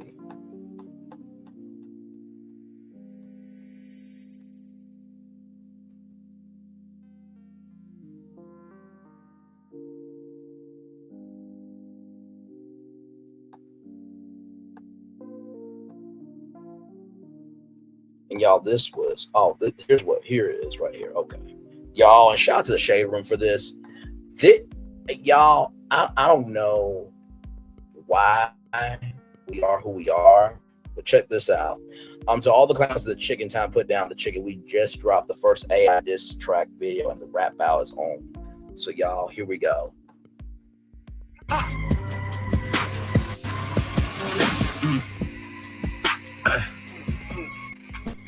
We gon' get it poppin' like Louisiana cooking grease. Popeyes drop the chicken wrap and it's a classic in the streets. I'm about this chicken minding business, I don't want no beef. Clowns got back to rapping, it was cool, but it ain't moving me. We are not the same, I've been the favorite, so I let you cook. Popeyes got it like the streets agree, and that's a major look. We just do it better, stacking cheddar. Yeah, we eating good. Breaded and it's battered, yeah, I know our chickens got you shook. You can bite our rest, but know the recipe's different. Yeah, they want the sauce, we'll make it spicy like your mentions. If they think it's sweet, we'll add a lemonade and biscuits. Food be tasting funny when the clown is in the kitchen. Food be tasting funny when the clown is in the kitchen. Food be tasting funny when the clown is in the kitchen. Food be tasting funny when the clown is in the kitchen. Food be tasting funny when the clown is in the kitchen. Yeah, we eating good. Child. Where is Wendy? She started this confidence. I'm off topic. I just got back from NOLA for the Essence Fest, and that was my first time in New Orleans. Tell me why I'm addicted already. That's a soulful love, life and spice. Love my NOLA people. Shout out to Lala, Camilla there, who is a BSN. Shout out to you, sister. Gorgeous. I see you there. That's crazy. I don't know how to explain it, but I feel like this is racism. A little bit. Malcolm X is like, eek. McDonald's, you better drop something at night because they hit you with the back-to-back. It's a chicken wrap. Food we taste the fun when a clown be in the kitchen. Very catchy. Yeah. So back to child. Listen. Popeyes adds new chicken dippers to menus. Okay. So here are the chicken dippers there. The new Popeyes new chicken dippers are thin strips of all white breast meat breaded with the chain's signature Louisiana garlic and spice blend and fried to an extra crispy bite. The new chicken dippers are even skinnier than Popeyes tenders, making them crispy, snackable, and as the name suggests. Chicken dippers debuted alongside Popeyes' first signature sauce, which its customers has been asking for years. The sauce is bold in flavor, combining Louisiana's holy trinity of ingredients: bell pepper, celery, and onion with garlic and hot sauce. So that is the sauce right there, the signature sauce. Much like Burger King chicken fries, Popeyes chicken dippers are more of a side than a full meal. However you're looking to fill up, you can order the chicken dippers as a part of Popeyes' new online exclusive Build Your Own bundle. When you order through the Popeyes app or site, you can order 3 meat proteins and 2 sides, all for $20. While the new signature sauce is here to stay, Popeyes chicken dippers are only going to be back for a limited time. So the chicken fry showdown begin. Now, I believe that this eventually will be a permanent menu item, okay? Now, check this out. I was like, now, wait a minute. This sounds eerily familiar, something that they did before. Check this out. From Thrillist, Popeyes Ripped Chicken is back as a part of a huge $6 meal. Do those not look like the chicken dippers? Don't play with the media nerd social media, okay? It doesn't work out for you, okay? That don't mean I'm not going to try, okay? But listen, while certain fast food chains are still playing catch up in the fried chicken sandwich wars, looking at you, McDonald's, Popeyes is focused on bringing back old favorites. The Southern style chain already has the sandwich thing down pat.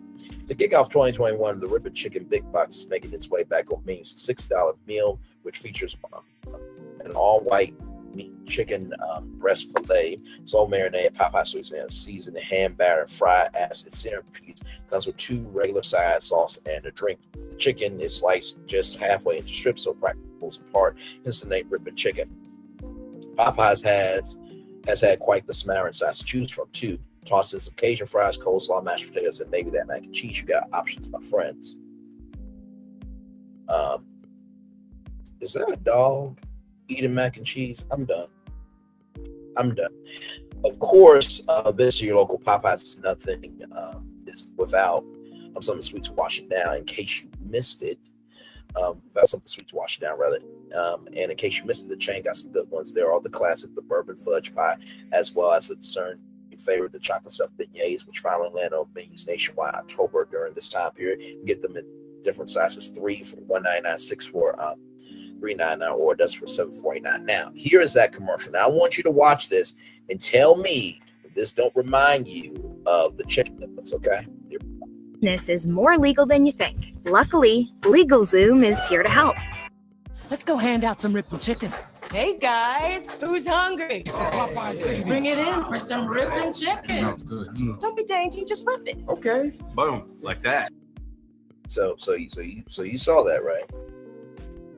Strips, you just rip it and you dip it. Chicken dippers from Popeyes, like, no, what we're not going to do is play in my face. That's what we're not going to do. This is ripping chicken in just chicken fry form. Okay. Let's keep going. Let's keep going.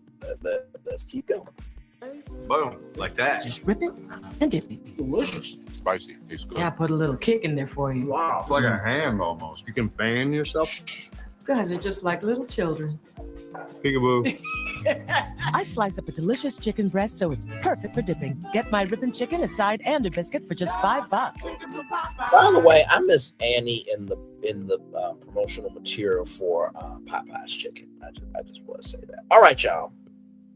Speaking of Black culture, y'all, here it is from Hype Plus. Carnival Cruise Line accused of targeting Black passengers with new rules: no fans or grass. Here we go. Reporting live from Hype Club in Atlanta for Hype Plus News, I'm John Alba.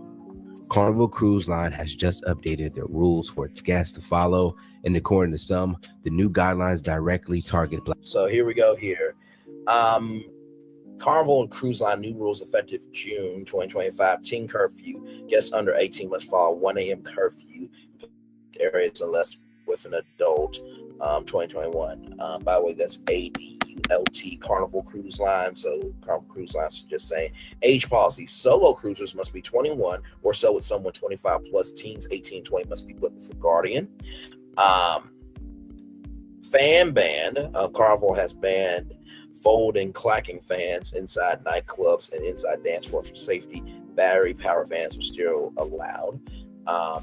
Pool chair rule: leave your chair for more than 40 minutes unattended. The crew may clean your items. And behavior equals consequences. Disruptive guests can be removed with no refund and fined up to $500. Let's keep going. Black passengers.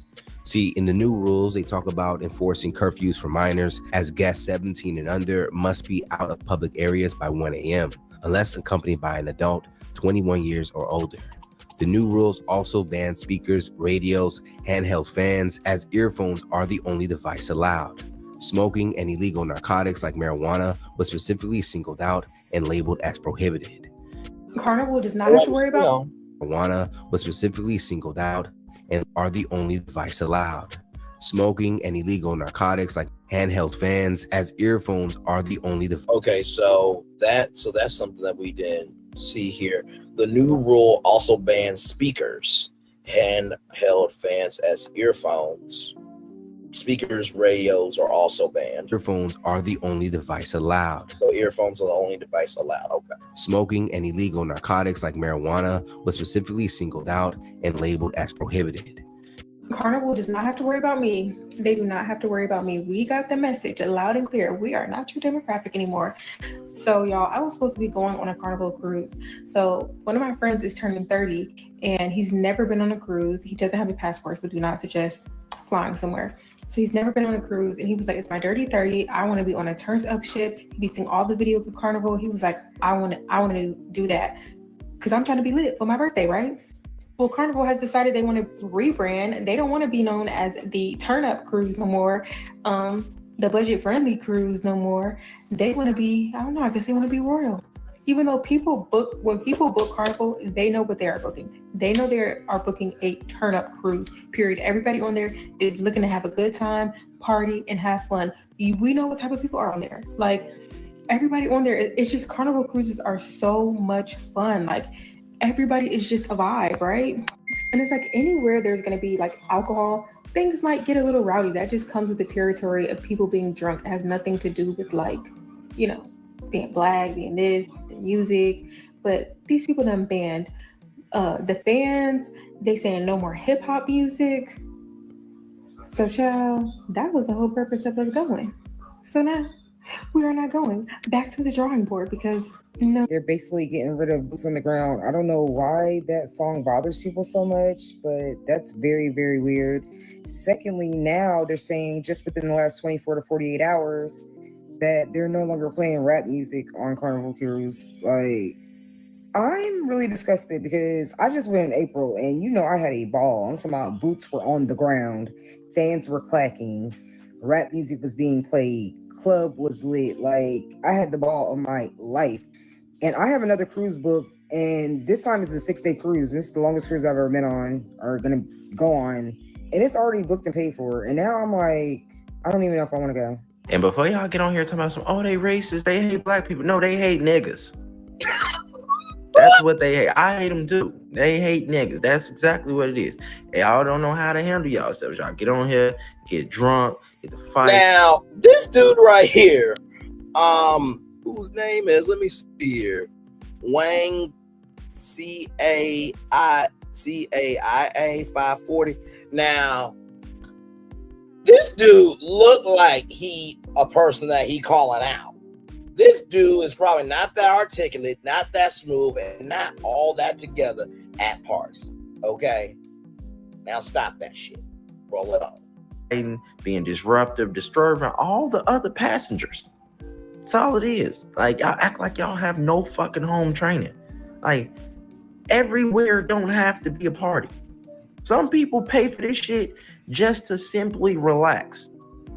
That's it. That's all they want to do is relax. They don't want to deal with no bullshit. They don't want to deal with no fighting, no irate motherfuckers who don't know how to control their liquor. All that shit. Some people just don't want to deal with that shit. And then, no irate motherfuckers who. Okay, now I just want to make sure that it wasn't just me who saw that. Now, he said irate, like irate people, you know, that are not insane the membrane, they're out there, they do too much. He did not mean that, everybody. He did not mean a great word. He meant irate, okay? Now, of course, you know, AI, you know, they take your words, right? So, like, when you see the AI shorts from this show, sometimes the words will be off a little bit. Listen, okay? So he did not mean that, all right? So just wanted to clear that up. Let's roll on. Don't know how to control their liquor, all that shit. Some people just don't want to deal with that shit. And if I spend my money, nobody is doing that on a cruise ship. That word that you saw, okay, he did not mean that. Depending on it, especially if I book the cruise, you know, if you book the cruise late, you spending a pretty penny. Spend about $2-3 grand. If you booked it early, you spend about $1,000-1,200. But either way it go, I spent my money to relax. This is my getaway from what's going on in the real fucking world, and I gotta deal with you motherfuckers acting ignorant. Yeah, I'm with all the rules. Ban all this shit. Now, Carnival's new rules would ignite backlash among those online, especially Black users.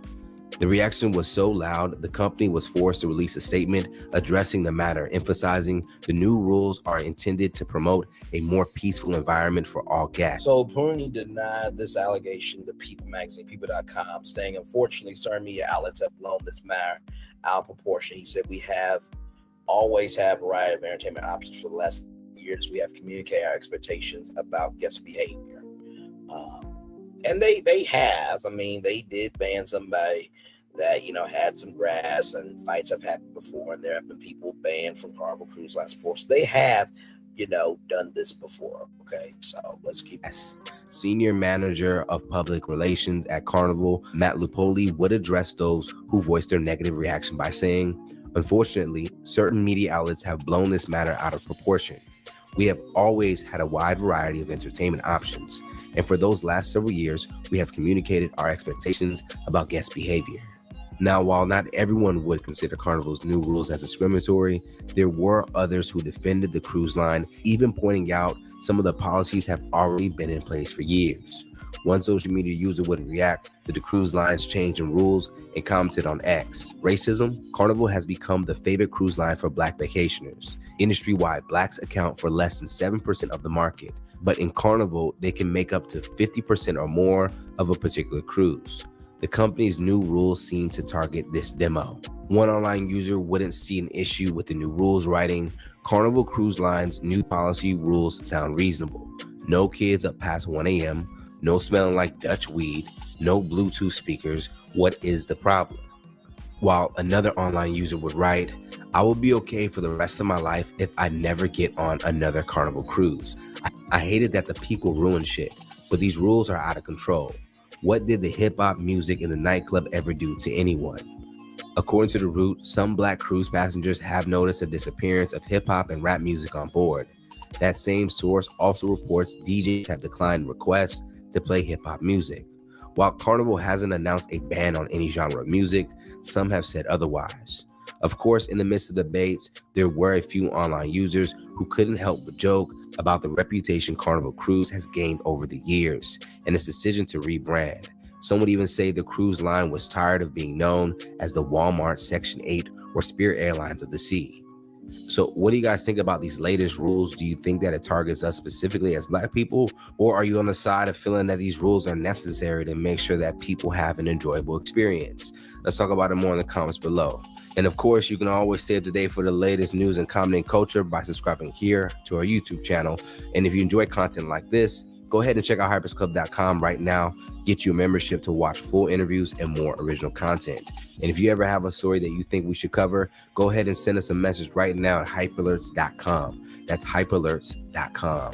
Reporting live from Hypers Club in Atlanta for Hype Plus News, I'm John Abba. Keep going. Thank you, John. I appreciate you, brother. Now, here's why I think. I think think that two things can be true.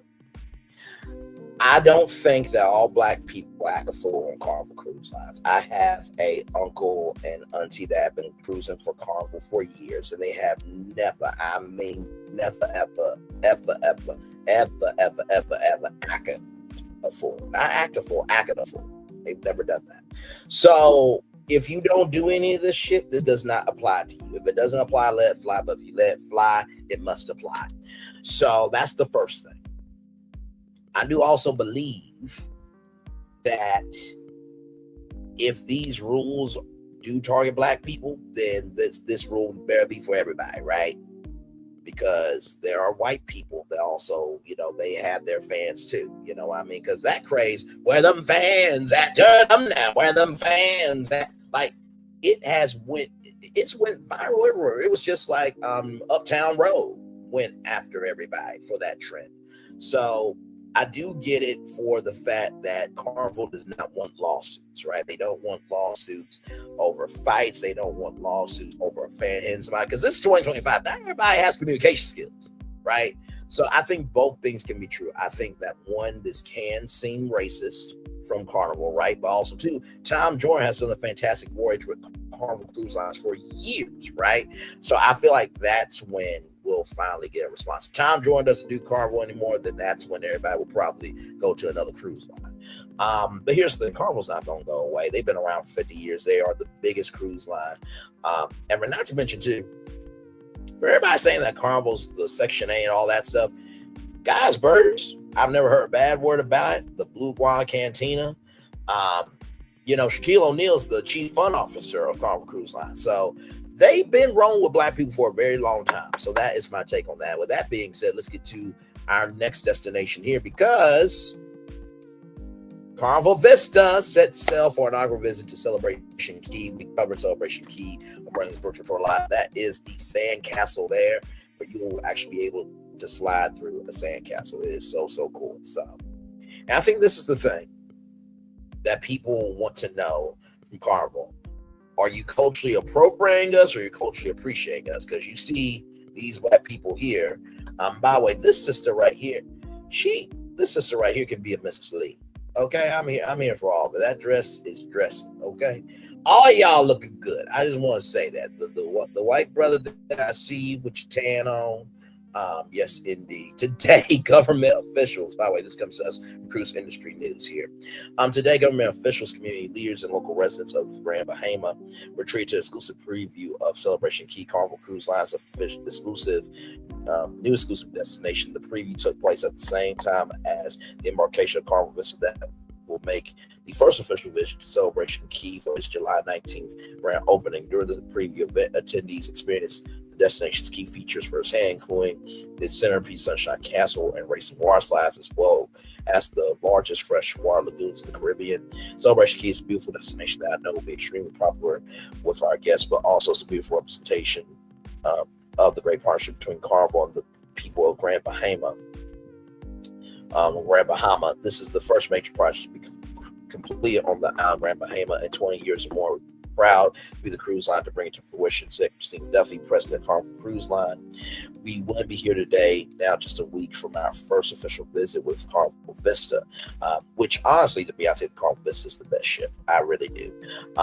The Havana cabins, you got 2 hot tubs and a heated pool, and then the Havana pool is like a bathtub on the newer ships.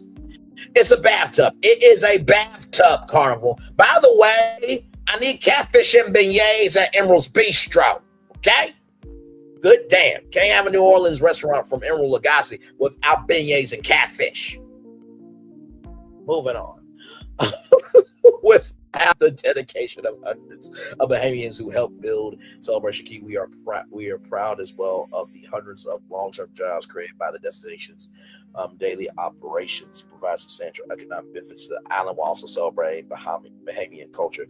Duffy also welcomed guests aboard Carnival Vista in Port Canaveral today, making the announcement to guests who will be making the inaugural visit to Celebration Key in 1 week. The opening ceremony broadcast on Carnival Cruise Line's Facebook page began at 10 a.m. on Saturday, July 19th. You should also be streaming that live on your YouTube channel as well. All right, y'all.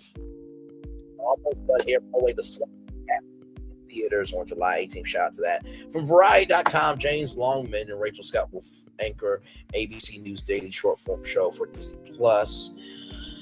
Child, I don't get this move, but here we go. The newest show on Disney Plus is likely to have more surprising plot twists than any Marvel movie or oddball characters from its latest than the latest series from Star Wars. What is it? The news. In its first original day program, designed specifically for the streaming service, ABC News will start each weekday at 6 a.m. Dispatch.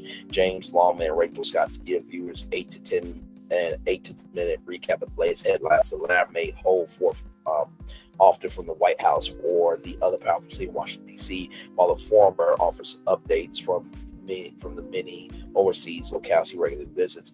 And the ABC and the Disney News division has plans to expand the show What You Need to Know to other times for Disney Plus subscribers. The series debuts July 21st.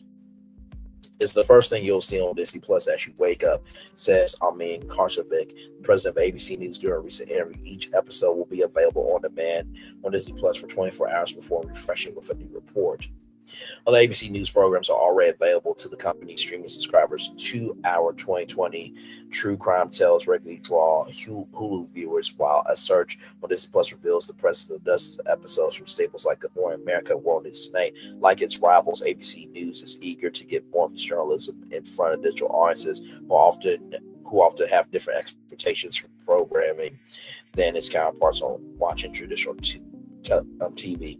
I was about to say television. Americans have a lot going on in their lives. They want to stay up to speed on what's happening not only here at home, but also internationally as well. And sometimes they don't have a lot of time to do it, says Scott. And so this is going to be a platform for them to get up to speed on the top stories.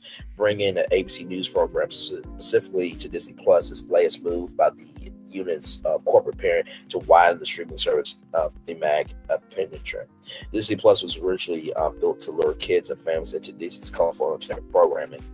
But in recent months, there has been a new emphasis on getting subscribers to bundle the streamer with other services such as Hulu and ESPN Plus, which will be ESPN, the main streamer. ESPN Plus will not be going away because of the sports rights, which can get into billions of dollars. So they have contracts that they got fulfilled, and making the process of jumping from one to the other as simple as clicking on a homepage tile.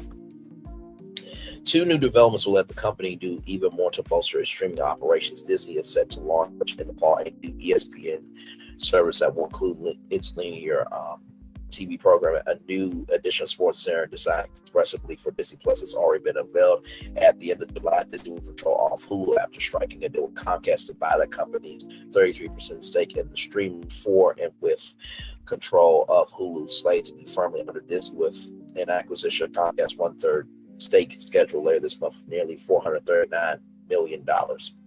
Don't look for Longman or Usman to sit alongside each other. Let's see, each anchor is likely to deliver information from wherever they need to be in the course of their reporting day. Neither is giving up regular duty. Scott is ABC News senior political correspondent, while Longman is its London-based chief international correspondent. Both will be able to contribute to the new show, which will be delivered live to tape from wherever their duties take them. I'm going to be able to do this wherever I go in the world. This moment, I could have been doing it from Iraq when Israel attacked Iran. I could have been doing it from Ukraine. So this is a way where we can take the audience with us into the place we're going. And yes, I'm going to tell what's going on in the world in the United States, but also give them that a little bit of insight into what we're doing every single day. More TV news mainstays are asking their reporters, anchors, and correspondents to tackle additional duties. Both NBC News and CBS have evening news anchors who combine their daily tasks into signature broadcasts with a daily streaming host assignment. CNN has Caitlin Collins working the White House beat and anchoring its 9 p.m. hour. Many news outlets have also worked to find out what news aficionados want from the broadband medium. CNN each weekday serves up 5 things, a 6 to 7 minute news program anchored by Kate Bowling for subscribers to its HBO Max outlet. During the show, NJ Bowen offers a review of the top stories and then reminds viewers that they just saw 5 things you need to know to get your day going. Now, get going. NBC News, meanwhile, for years has produced Stay Tuned, a news program aimed at the young viewers who use the Snap short form messaging app. Both companies have worked to extend these programs to ventures as such venues as podcasting or TikTok. ABC News, Scott and Lawman expect to veer away from the traditional news traffics. It's definitely a shakeup of the usual news format, says Scott. Two of us are not going to be behind the desk at all, whether we're going to be wherever the story is, whether that's in Washington, D.C. or out on the road. The idea behind the program, says Lawman, is to try to reach new audiences, to find people where they are with short snapshots of daily headlines. We really want to grab people's attention by taking news to people in a really short, adjustable way, but making it conversational, having the conversation with people at home that you want to have that you will have with friends about the news.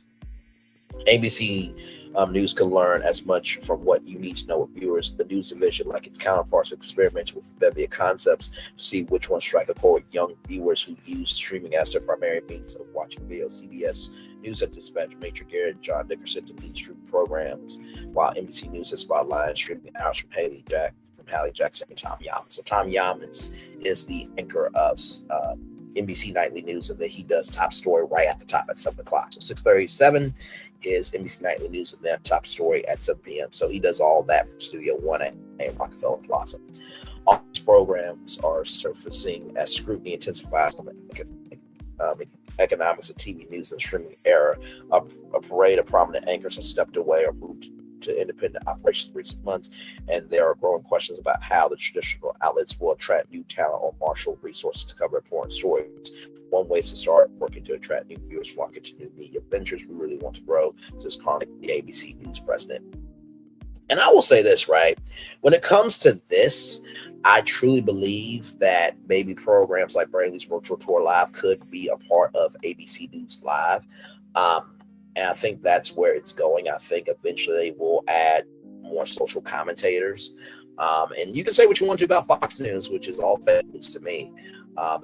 It's more entertainment, but their day side programming is more news, and their evening side programming is, social commentary. So I do believe that will be the future of how news will be in the digital space. Finally, everybody, extra. The Entertainment News magazine sees layoffs ahead of season 32 from Deadline.com here. Daytime Emmy-winning half-hour news magazine Extra has let go a number of staffers ahead of its forthcoming 32nd season. Deadlines confirmed decisions a result of annually cataloging assets, staff structure, and production processes, and was not a performance-based. As Extra continues into its third decade, it seeks to revamp the show with new hosts and fresh look to engage viewers. It's unclear how many workers were laid off. News comes 2 months after Billy Bush announced he would not be returned to the long-running syndicated entertainment news series that basically gave Billy Bush his second release in television. After a more than 5 years hosting Extra, I'm moving on to continue building out my Hot Mics digital platform. Bush told listeners on his Hot Mics podcast at the time, "We have experienced unprecedented growth in a short period of time here on the show, and I find myself hungrier and more stimulated than at any point in my professional career. Extra is culturally iconic. If I had $1 every time someone hollered extra to me at the airport, something I buy Warner Brothers." Season 32 will be led by executive producer, showrunner Jeremy Spiegel. As the second longest running entertainment news magazine syndication, show has garnered 12 consecutive Daytime Emmy nominations for Outstanding Entertainment News Program in 2014. It clinched the Emmy in that category, being the feat 2 years later. Extra was new for season 32 back in March by Fox TV stations, which has the daily news magazine anchor station group for the past 6 seasons. The show is produced by Television in association with Warner Bros. Unscripted Television and is distributed by Warner Bros. Domestic Television Distribution. The Hollywood Report was the first to break the news. So it's quite interesting that Extra is going through this rebirth, and I do have an idea to save it.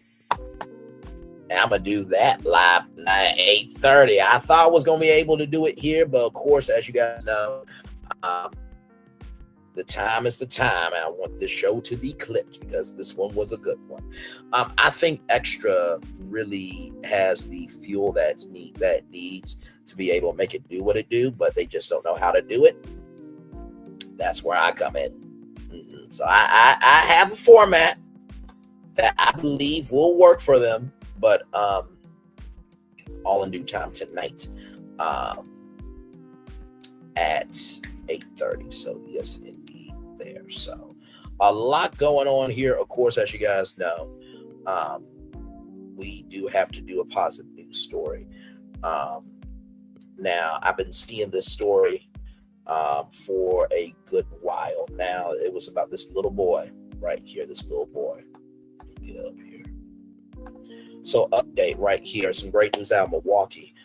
Jamal White kidnapped at Powell Point. They got him. That's him. They got him.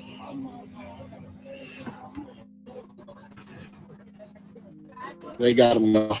An entire Milwaukee community on edge for nearly 24 hours, now at ease. 7-year-old Jamal White taken at gunpoint Friday night, safe. We was just all together, just not even 2 whole hours ago.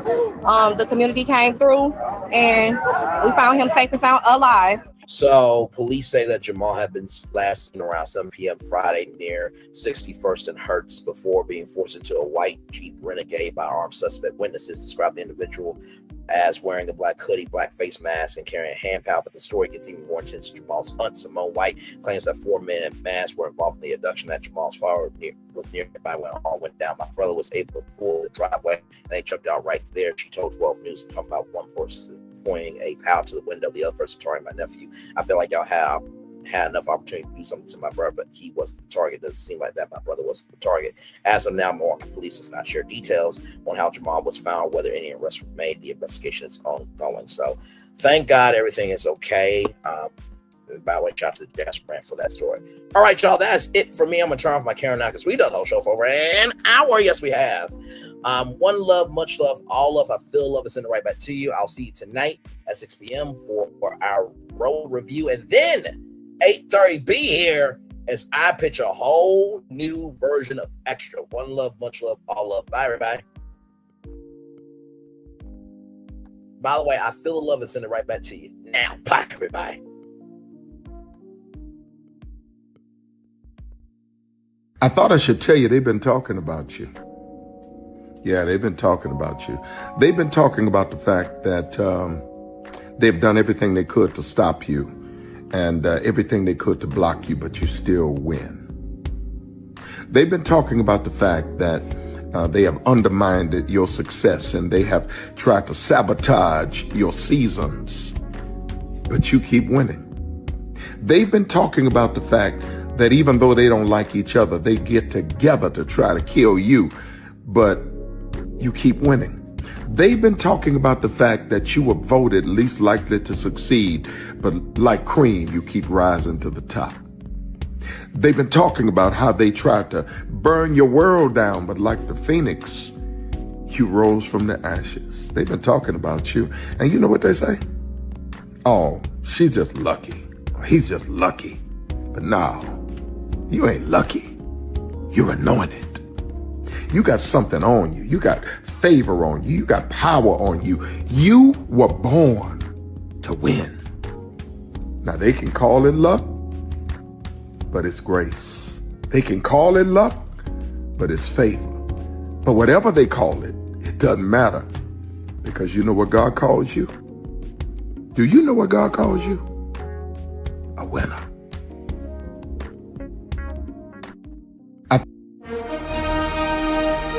Prepare for a journey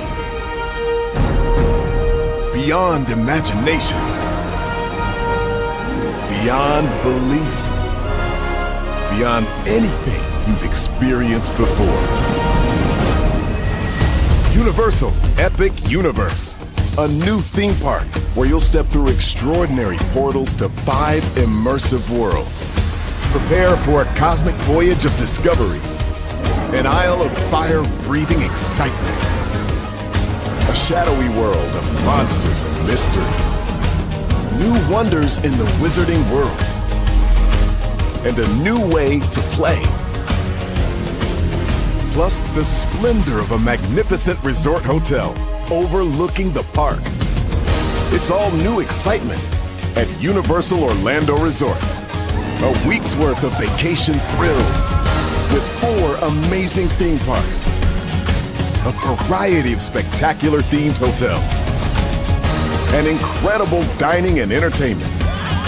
It's all at Universal Orlando Resort, where you'll find new adventures every day. Explore the astonishing worlds of Universal Epic Universe at Universal Orlando Resort.